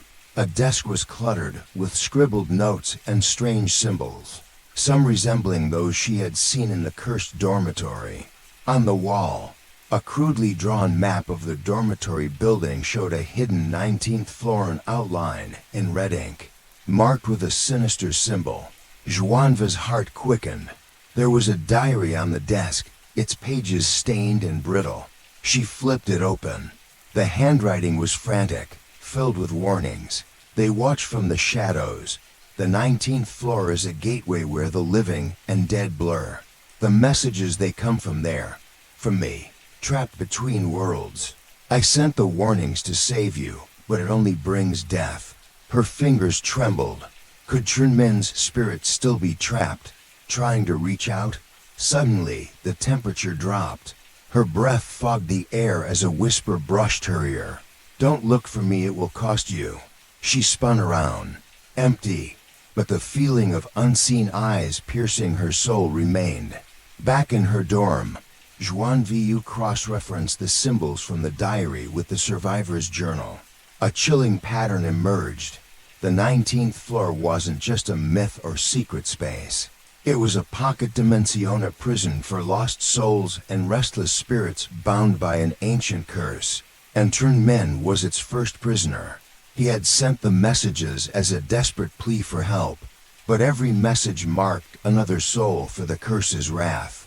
Determined to uncover the truth, Xuân Vũ contacted an expert in occult studies, Professor Lam, known for his research into supernatural phenomena in Vietnam. Meeting in a quiet cafe, Xuân Vũ showed him the diary and the journal. Professor Lam's eyes darkened as he studied the symbols. "This is old magic," he said gravely, "not just any haunting. This is a curse designed to trap souls in limbo between life and death." He explained that the 19th floor was believed to be a gateway constructed long ago, during colonial times, by monks who tried to imprison a malevolent spirit. But something went wrong. The spirit turned the prison into a trap, Lam said. It feeds on the fear and despair of those who receive its messages. And Chunmin, Xuân Vũ asked. He was the first to enter the trap, sent the messages in hopes of warning others. But he never escaped. That night, Xuân Vũ returned to the dormitory, determined to confront the mystery head-on. The elevator refused to move beyond the 18th floor. With trembling hands, she pressed the stairs button. Each step creaked beneath her feet as she climbed higher. On the 18th floor landing, a door shimmered, appearing where none had been before. Her breath caught. The door was old weathered wood, with strange runes carved deeply. She reached out. A chill coursed through her arm. The door slowly creaked open, revealing darkness.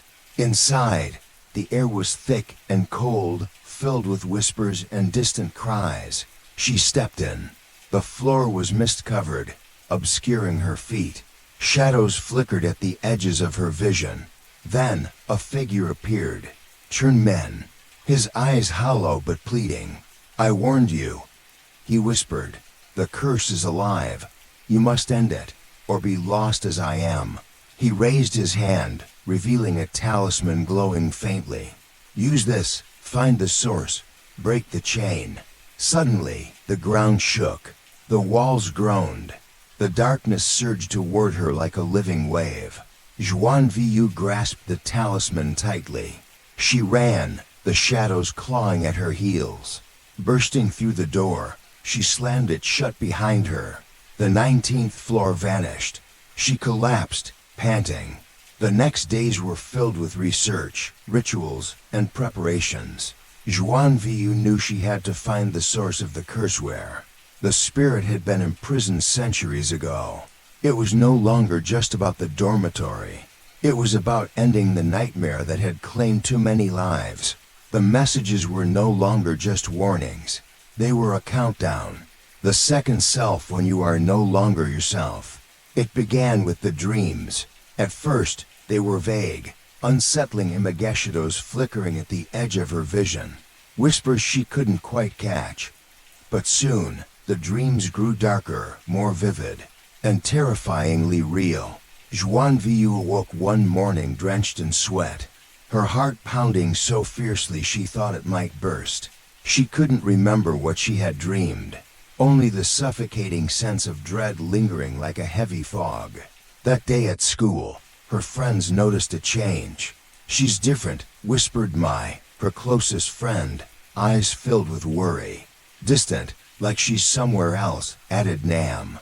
Xuân Vũ tried to explain, but even she didn't understand what was happening to her. The nights became worse. Every dream felt like a nightmare from which she couldn't escape. She saw herself committing unspeakable acts hurting people she cared about.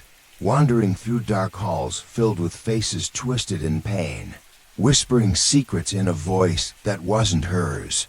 When she woke, her body ached, her mind foggy, and sometimes she found bruises on her arms, marks she couldn't explain. She started to fear the person she saw in the mirror. The eyes staring back were hers, but colder, emptier. One night, as the clock struck midnight, Xuân Vũ found herself standing outside the sealed door on the 19th floor, a place no living student was supposed to reach. Her hand reached out, trembling, to push it open. Inside, the room was filled with shadows that seemed to crawl along the walls. A pale figure in white stood at the center, watching her. Suddenly, the figure turned. It was her, or something that looked exactly like her. But the ice empty, black void shelled no recognition. The figure smiled, cruel and hollow. "You are not yourself anymore," it whispered. Xuân Vũ tried to scream, but no sound came. The next morning, Xuân Vũ confided in Professor Lam. "I think there's another me," she said, voice barely above a whisper. "Something is using my body, my mind." Lam frowned. "It's a common occurrence in places haunted by strong curses. A second self, an entity or fragment born from your fear and despair that begins to take control." Xuân Vũ shuddered. "How do I stop it?" "There's no easy answer," Lam admitted. "You have to confront it, face your fears. Only by reclaiming your true self can you banish the other." That night, armed with a talisman and the will to fight, Xuân Vũ returned to the dorm. She sat in the middle of her room, chanting the protective prayers she'd learned from ancient texts. The air grew thick. Suddenly, the second self appeared, admiring her every move, but with a sinister grin. "You can't escape me," it hissed. Xuân Vũ clenched her fists. "Who are you?" she demanded. "I am your shadow, your fear, your anger, the part of you that the curse feeds on." The two selves faced off, locked in a silent battle of wills. Xuân Vũ summoned every ounce of courage. "You don't own me."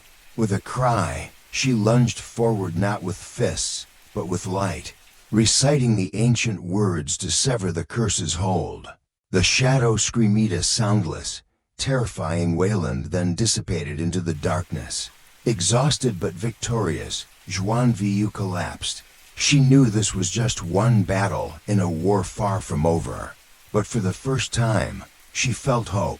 Parallel world and the price to survive. The night Xuân Vũ thought she had won, she slept for the first time in days. But peace did not come.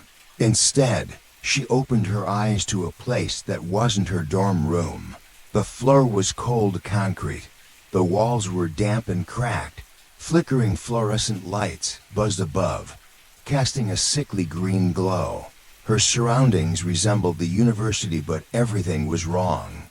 There were no windows, no sound, just an endless hallway with locked doors, each labeled not by numbers, but by symbols that made her head ache when she looked at them. She stood up slowly. Her body felt heavy, her breath misted in the air, though there was no cold wind. Then, a whisper echoed behind her. "Welcome to the 19th level." Xuân Vũ turned. A girl was standing there, pale, dressed in a tattered school uniform soaked in old blood. One eye was missing. The other stared directly into Xuân Vu's soul. "You shouldn't be here," the girl said. "But since you are, you'll have to play." Before Xuân Vũ could speak, the walls around her shifted. She was no longer in the hallway. Now she stood inside a large lecture hall, deserted, yet filled with something invisible. She wasn't alone anymore. 6 others stood in the room, each one ghostly pale, confused, terrified. One of them, a boy with glasses, was mumbling over and over, "I just wanted to graduate, I just wanted to go home." A loud chime rang through the room, as if from a giant clock tower. A voice boomed from the ceiling, calm, but lifeless. "Game 1, choose the living." Xuân Vu's heart pounded. She didn't understand. The walls lit up with the names of all 7 participants. Then, a red countdown appeared, 30 seconds. Panic spread like wildfire. The girl from earlier stepped forward and whispered, "If more than one person chooses themselves, they all die." Xuân Vũ looked around. The others were breathing hard, eyes wild. 28 seconds. Xuân Vu's mind raced. What kind of twisted game is this? 25 seconds. She noticed something horrifying. The pale girl wasn't just an observer, she was one of the names on the wall. A dead participant, still trapped in the game. 20 seconds. Someone screamed. A tall boy dashed toward the center of the room, where a glowing panel stood. He slammed his hand down. "I choose me," he shouted. The lights dimmed. Disqualified. He vanished instantly. Not in smoke, not in light. He simply blinked out of existence. Gasps filled the room. Xuân Vu's breath caught in her throat. The countdown continued. 10 seconds. No one moved. Everyone now understood. This was real. The price for selfishness was death. At 0, a soft chime played. Then, the voice returned. Time expired. The group chose. One name turned green. Min survivor. The others Xuân Vũ and Cladedern gray. But she didn't die. Instead, the walls spun again. The scene dissolved. She found herself alone, in a hospital corridor lined with flickering lights and stained wallpaper. Xuân Vũ collapsed against the wall, trembling. This can't be happening. But it was. And she remembered now the warnings. All those who dug too deep into the mystery of the 19th floor were invited to this realm, not as observers, but as players in its cruel games. The dead didn't always stay dead here. Some kept playing, some became part of the system, and some never left. Game 2 began without warning. The lights turned red. A girl's scream echoed from a nearby room. Xuân Vũ ran toward it instinctively, pushing open the nearest door. Inside, she found 3 people tied to chairs. Each one had a nameplate hanging from their neck. The innocent, the liar, the killer, and a bloody knife on the floor. The rules appeared on the wall. Only one may be freed.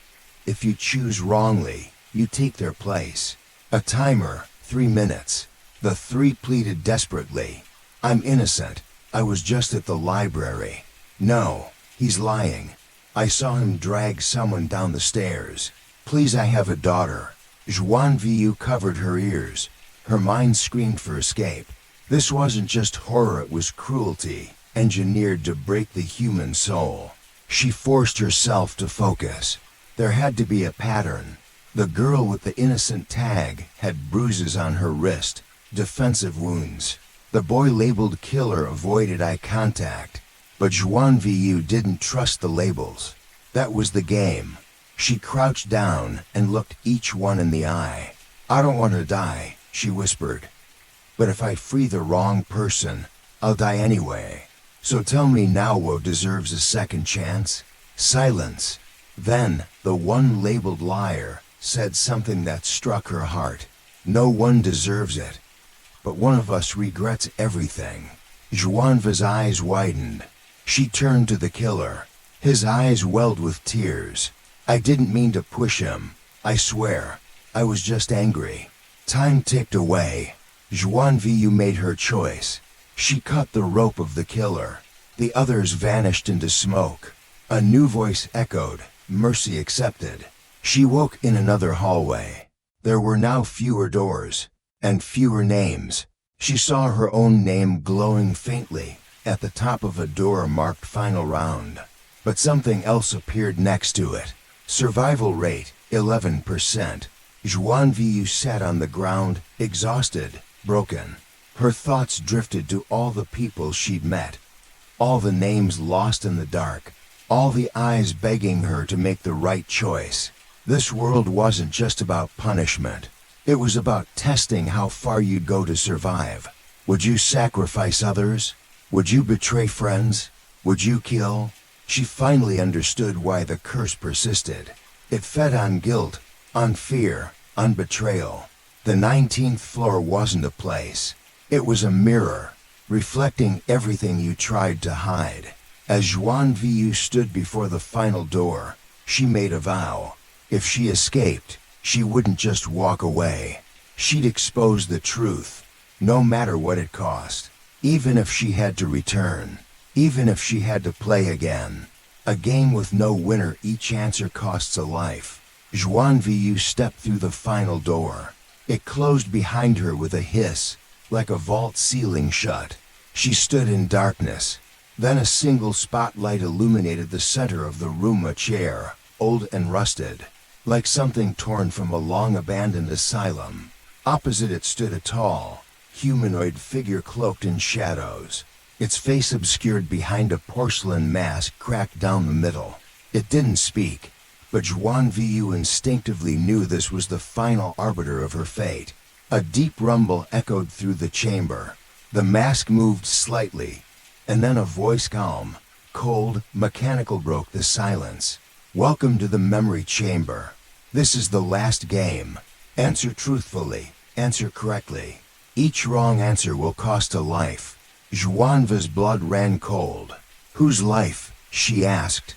A projection suddenly appeared beside her, floating in the air like mist, forming an image. Her mother, then her father, then classmates, friends, teachers, even the shopkeeper who once gave her a free bottle of water during a storm. All the people she had crossed paths with, no matter how briefly. Each memory is tied to a soul, the voice explained. Fail to recall it truthfully, and that soul will die again, this time, forever. The chair creaked as Xuân Vũ sat down. Resisting was pointless. If she tried to escape, she had no doubt the chamber would swallow her whole.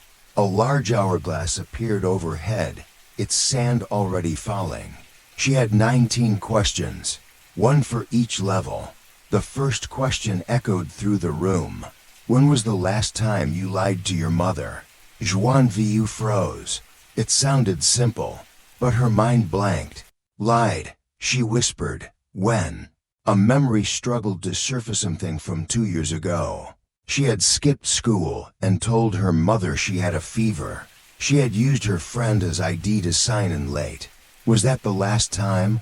Or was it when she pretended to be happy on her birthday? No, she whispered. The fever excuse. February 8, 2023. The hourglass paused, then continued falling. The masked figure nodded. A soft chime rang out. Correct. Xuân Vũ exhaled deeply. The second question followed immediately. Who was the first person you abandoned when they needed you? A sharp pain shot through her chest. Abandoned. She thought of her old friend Tran, the girl she stopped talking to after rumors spread. Tran had begged her not to believe the lies. Xuân Vũ hadn't even replied. She lowered her head. Tran, 9th grade. The room was silent.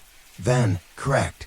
But with each new question, they grew more painful. Memories long buried clawed their way back to the surface. Shameful moments she never wanted to relive. When did you first wish someone was dead? She nearly vomited hearing it. She remembered screaming at a classmate who bullied her and whispering, I hope you get hit by a car. What did you do when your father lost his job? She remembered pretending to sleep to avoid comforting him. Whose heart did you break for fun? Her ex-boyfriend's face flashed before her ice-skinned, gentle, and crushed when she left without reason. Each time she answered, the room confirmed, correct, but her soul began to crack. She wasn't just being tested. She was being dismantled, first to face every moment where she failed to be human. On question 10, she hesitated. What were the last words your grandmother said to you before she died? Xuân Vu's lips trembled. She couldn't remember. She had skipped visiting her that day, too busy with exams.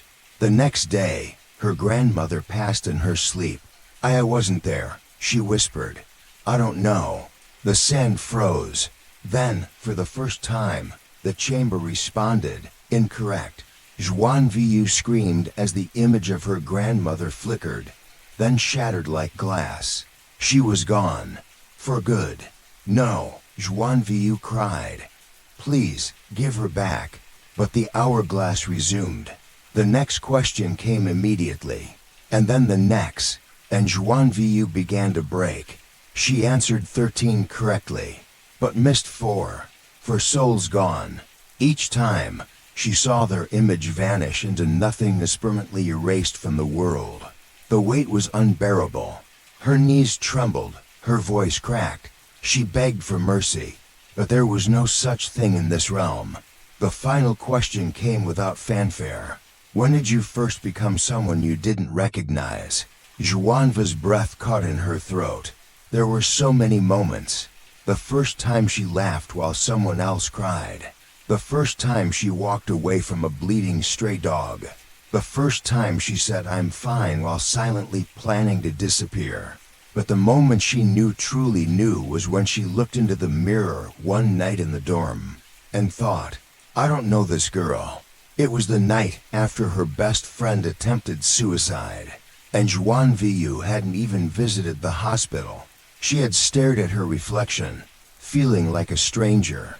That night, March 3rd, 2024, she whispered. The mask stared at her for a long time. The sand in the hourglass stopped. A single chime. Correct. The chair dissolved beneath her. She fell to the floor, gasping, soaked in sweat and shame.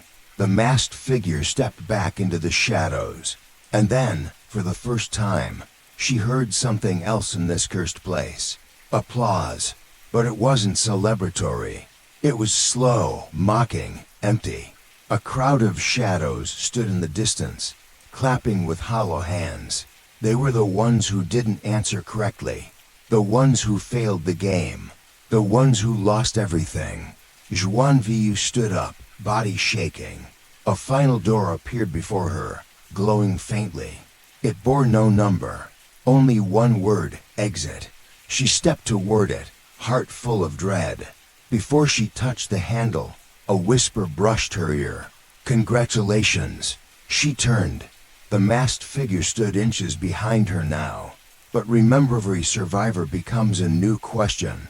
Xuân Vũ didn't understand at first. Then it hit her. Those she couldn't savvy weren't erased. They became new trials. New puzzles for the next soul who stumbled into the 19th level. And if she returned, she might be one of them. She opened the door. Blinding white light swallowed her. And for a moment, she thought she was free. But somewhere deep inside, she knew. Some games don't end. Especially the ones no one wins.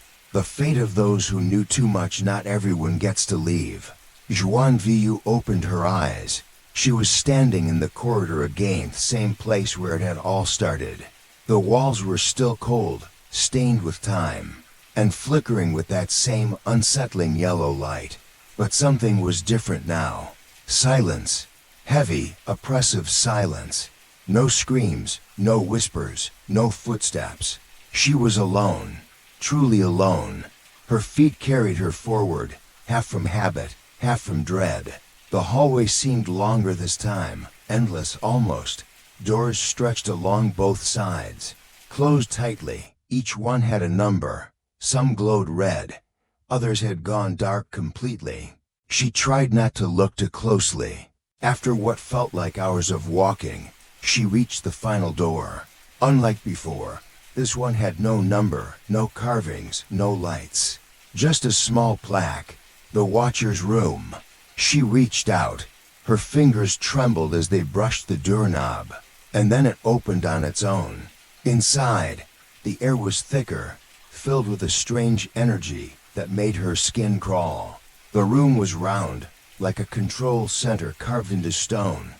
In the center was a massive, circular mirror, or perhaps a window. It shimmered like water, reflecting things that weren't there. Memories, deaths, cries of people Xuân Vũ had never met. Around it were chairs, all empty, except one. Someone sat with their back turned toward her. A tall figure, long black hair, pale skin, familiar somehow. Xuân Vũ took a step forward, and the figure spoke, soft and brittle like a dried leaf. Only one person ever leaves. She froze. Who are you? The figure turned slowly. Xuân Vũ gasped. It was Lin, or what was left of her. Lin, the girl who had vanished on the second level. The girl they all thought had died. But her eyes were different now, too empty, too old. She didn't blink, didn't breathe.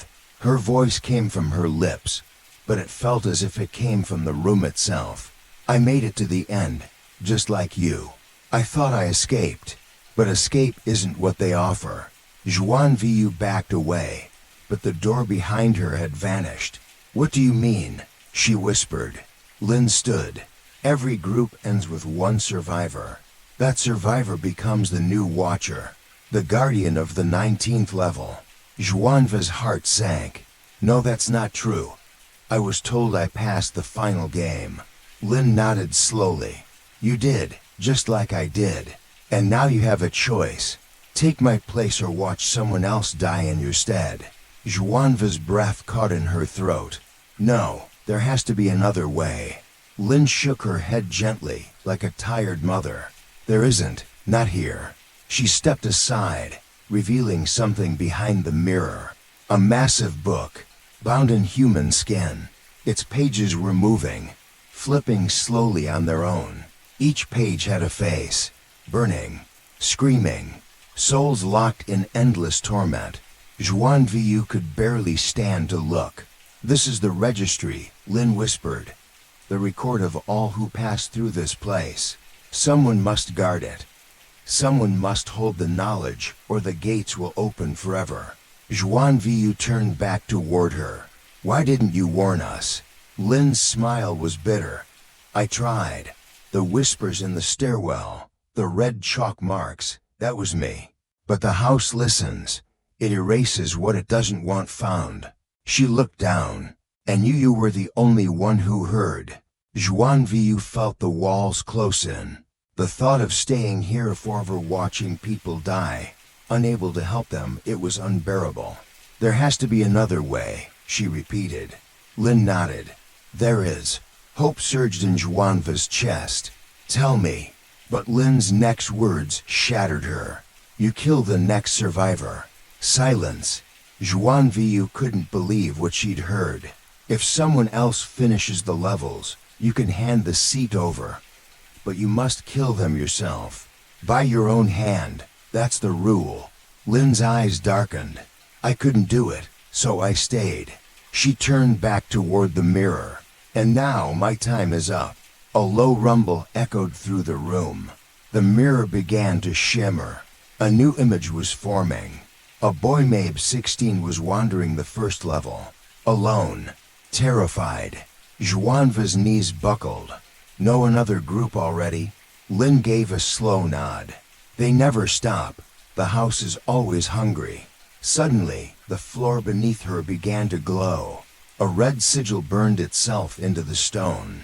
Chains of light emerged, circling her ankles. It's time to choose, Lin said softly. I can't, Xuân Vũ whispered. You must. The light grew brighter. The book opened to a blank page. Her name was slowly carving itself in. She screamed, struggling to pull free. And then Lin stepped forward. She smiled. A soft, sad smile. And then she whispered, Thank you. With a sudden movement, Lin took Xuân Vu's hand and placed a black key in her palm. The chains shattered. The light disappeared. Lin stepped back into the mirror. Wait, Xuân Vũ called. But Lin was already gone. Her image dissolved, and in her place, a door appeared. On it, a single phrase. Exit but not freedom. Xuân Vũ stared at the key in her hand. It pulsed with warmth, then turned ice cold. She stepped through the door. She woke up in her dorm bed. It was morning. The sun was shining. Birds chirped outside. For a moment, it all felt like a dream. Her room was exactly as she had left it. Her calendar, her books, her phone. all untouched. But as she sat up, she saw it, her reflection. In the mirror above her desk, she was smiling, but she wasn't. Her real face was frozen in horror. But her reflection, it smiled, knowingly. Her phone buzzed, a message from an unknown number. Only one word ready. She dropped the phone. The weight of the black key in her pocket was heavier than any object should be. And suddenly, she knew. She didn't escape. She was the watcher now. And someone new had just stepped into the house. The 19th level of hell, not a place for the dead. There's a moment, right before waking, when the world feels wrong. When your bones remember something your mind refuses to. That's what Xuân Vũ felt the second day she returned to life. Or at least, the version of life she was now in. Classes had resumed. People walked the dorm halls as if nothing had happened. Her roommate greeted her with a sleepy yawn. The campus buzzed with exams, coffee runs, and meaningless small talk. But Xuân Vũ saw it. Something beneath the surface. A rot. A crack in the glass of reality. It started with reflections. Mirrors no longer moved the way they should. When she blinked, her reflection didn't. When she turned her head, it stared directly back. Once, she caught a glimpse of herself smiling wide when her real face was frozen with terror. Then came the voices. Faint at first, breathing in the vents, whispers in the pipes. But one message was clear. You're not alive. She ignored it. Tried to pretend. Studied like before. Laughed with classmates. Ate rice with pickled vegetables at the canteen. But every night, when the lights went out, something watched her from the corners. Something waiting. The breaking point came on the third night. Xuân Vũ dreamt she was back in the watcher's room. But this time, it wasn't Lynn who sat in the chair. It was herself. Or a version of her. Older, paler, eyes sunken into black. The dream version of her spoke softly. The 19th level wasn't made for the dead. It was made for those who never truly lived. Xuân Vũ stepped back. What does that mean? Her reflection tilted its head. You were never alive. She woke up screaming. Sweat drenched her bed. Her roommate was gone. Her phone was dead. Her calendar had reset to the first week of the semester. Over and over again. That day she returned, it had never ended. She was stuck. Not in time. Not in space, but in a judgment. That's when the voices grew stronger, and that's when she began to remember. The memories came in flashes. A lake, cold water, a whisper, don't go in there. A splash, her fingers letting go of a friend's hand. A scream swallowed by the wind. Then darkness. She'd buried that moment so deep she didn't even know it was hers. But it was real. The girl who drowned that winter wasn't just anyone. It was her. Xuân Vũ died years ago, and no one had told her. So then, who was she now? Why was she walking, breathing, hurting? The answer came from the dorm mirror. It shattered on its own, revealing not a wall but a stairwell behind it. Cracked, black, and pulsing with the red glow of the 19th level. She stepped through. No hesitation this time.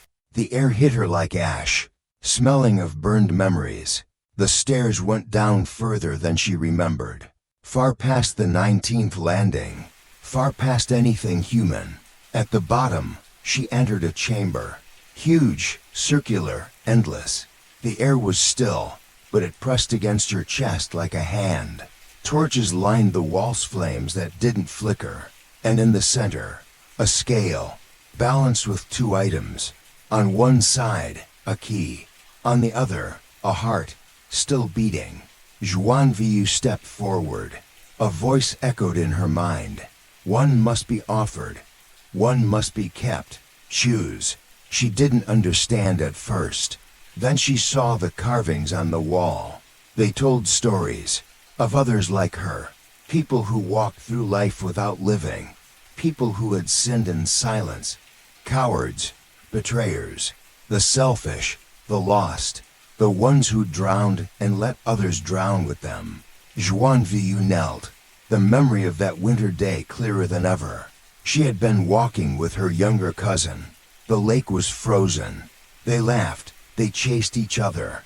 Then the ice cracked. Her cousin slipped. Xuân Vũ had reached for her, but fear won. She stepped back, let go, and ran. No one had ever found the body, and Xuân Vũ had never spoken a word. Until now. She cried, she screamed, and the chamber listened. The scale began to tip, the heart beat louder, the key began to melt. Suddenly, she understood the test. If she chose the key, she could leave, start over, forget. If she chose the heart, she'd take on the pain, the memory, the punishment. It wasn't about survival anymore. It was about penance. Xuân Vũ reached out. Her hands trembled, and then, slowly, she lifted the heart from the scale. At that moment, the chamber changed. The torches blew out, the walls screamed, the floor split open, and from the pit below they rose, faces she knew, faces she had failed. Her cousin, Lin, the others who had died on the levels, all staring at her, silent, and then, one by one, they bowed. The chamber sealed. The heart in her hands dissolved. In its place a single lotus bloomed. White, pure. Xuân Vũ held it tight. And for the first time, in what felt like century-ash felt peace, the stairwell behind her opened. Light streamed through. Not fire, not blood, but actual, golden light. She stepped toward it. She didn't wake up in her bed this time. She woke up in the hospital, and four in her arm, nurses gasping, a doctor yelling, "She's back." It had been 3 days since she was pulled from the frozen lake. They'd declared her dead, but her heart had started again on its own. No explanation, no logic, just a return. Her mother wept at her bedside. Her father held her hand, and Xuân Vũ. She wept too. But not from fear, from understanding, from a second chance, and she vowed that from that day forward she would live, truly live, help others, speak the truth, and face every darkness, no matter how deep. But somewhere far beneath her, beneath the hospital, beneath the earth, the watcher's room sat empty, waiting, and the 19th level of hell remained untouched, not for the dead, but for those who still hadn't chosen to live. The door will always be there. They say some people return from the dead, but not all of them come back the same. Xuân Vũ knew that better than anyone. Weeks passed since she woke in the hospital. Her parents believed it was a miracle. The doctors called it a spontaneous revival. But deep down, Xuân Vũ knew. She never really left. Something had followed her back. At night, she heard tapping at her window, even though she now lived on the 7th floor. Sometimes, when she walked past a mirror, she caught glimpses of other dorm rooms that didn't exist anymore. Places she'd seen on the 19th level. Places where others had died. The line between life and death, reality and nightmare, had thinned. One night, while brushing her teeth, she saw Lin in the mirror. Not rotting, not ghostly. Just Lin, quiet, watching her with sad eyes, before disappearing again. It wasn't over, and perhaps it never would be, because the 19th level wasn't just a place. It was a condition, a curse passed from one survivor to another, a responsibility, and now it was Xuân Vu's burden. She started to dream in symbols, strange runes, red doorways, names of people she hadn't met yet, all marked by the same thing. They were being pulled down, one by one.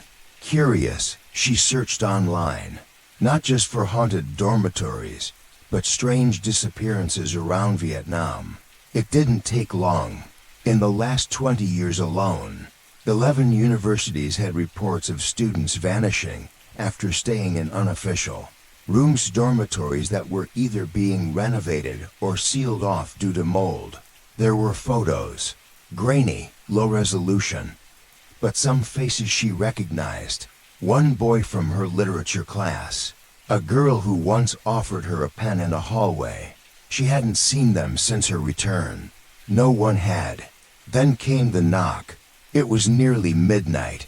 Xuân Vũ opened the door to find a young man's hollow, holding a red journal. "I think I saw it too," he whispered. They sat in silence for an hour before either spoke again. He had been researching ghost stories for a podcast.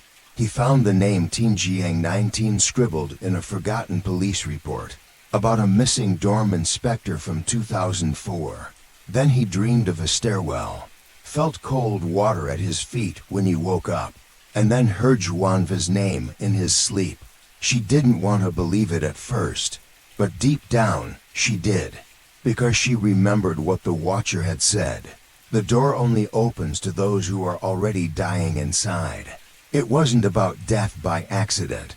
It was about spiritual erosion, loneliness, guilt, shame, fear, the kind of suffering that eats away your soul until there's almost nothing left. Those were the people who heard the knocking. Those were the ones who could fall.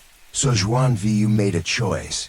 She could ignore it, live her life, pretend to be free, or she could become the thing the others never had. A guide, not a savior, not a saint, just someone who understood, and maybe someone who could warn them. She reopened her blog, changed the name to Tianjiang 19, the hidden room. She began posting stories, clues, warnings, but all disguised as fiction. No one believed her, except for a few.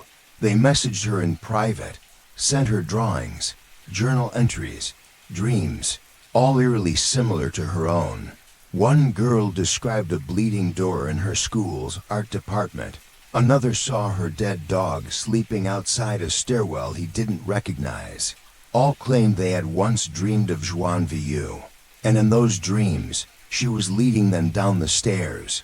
She was scared. She thought she had escaped, but it was clear now. She was the new watcher. The door could no longer hold itself shut. It needed someone to stand at the threshold, to hold it back. But that position came with a price. Every time she looked into someone's eyes too long, she saw their sins, their secrets, their possible fates. She could smell the rot behind their smiles, and feel the moment they'd eventually fall. The final test came one rainy night. She was walking home from her part-time job. She felt the chill before she saw it. The stairwell was back, not in her dorm, not in the hospital, this time underneath a bridge. The air grew heavy, the steps glowed faintly, and at the bottom, someone cried. A boy, maybe 12. Xuân Vũ didn't know who he was, but she knew what he was. A soul on the edge, not quite alive, not quite dead. She stepped forward. Her footsteps didn't echo. The stairs welcomed her, and this time, there was no fire, no blood, no tests, just a door. A heavy, dark wooden door, with a handle shaped like a human hand. She reached for it, and it opened on its own. Inside, the watcher's room. No one sat in the chair. Not anymore. She knew what it meant. The last one wover or whatever it had been was gone. And now, she had to choose. Sit in the chair, or walk away, and let the next soul be judged without mercy. She thought of Lynn, of her cousin, of the boy behind her. Then, quietly, Xuân Vũ sat down. The lights dimmed, the gears creaked, and the watcher's mirror lit up, not showing her, but the boy's future. A voice echoed once more, one she hadn't heard in a long time. You will see what they deserve, but you may offer mercy. That is your burden. Xuân Vũ nodded. The mirror showed flashes, theft, anger, isolation, but also pain, neglect, fear, loneliness, and in her heart, she knew he hadn't fallen yet. She could still save him. She stood from the chair, and the room went dark, but not cold, not evil, just still. She reached for the boy's hand, led him back up the stairs. He asked no questions, and when they reached the surface again, the stairwell was gone. Just dirt and weeds beneath the bridge. The boy turned to her. "Who are you?" She smiled gently and said, "Someone who got a second chance." That was the last time she saw the stairs, at least for now, but she still dreamed of them, still heard tapping behind closed doors, still received emails from strangers with visions they couldn't explain. She kept the blog active, and every night before bed, she whispered to herself, "I am the door between the living and the lost, and the door must never be left open." People still talk about the 19th level of hell, a place buried under stairs that don't exist.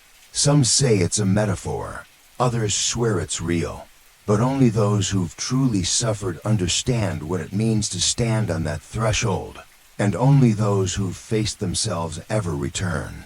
But even if they do, they're never the same, because once you've seen the 19th level, you never stop watching.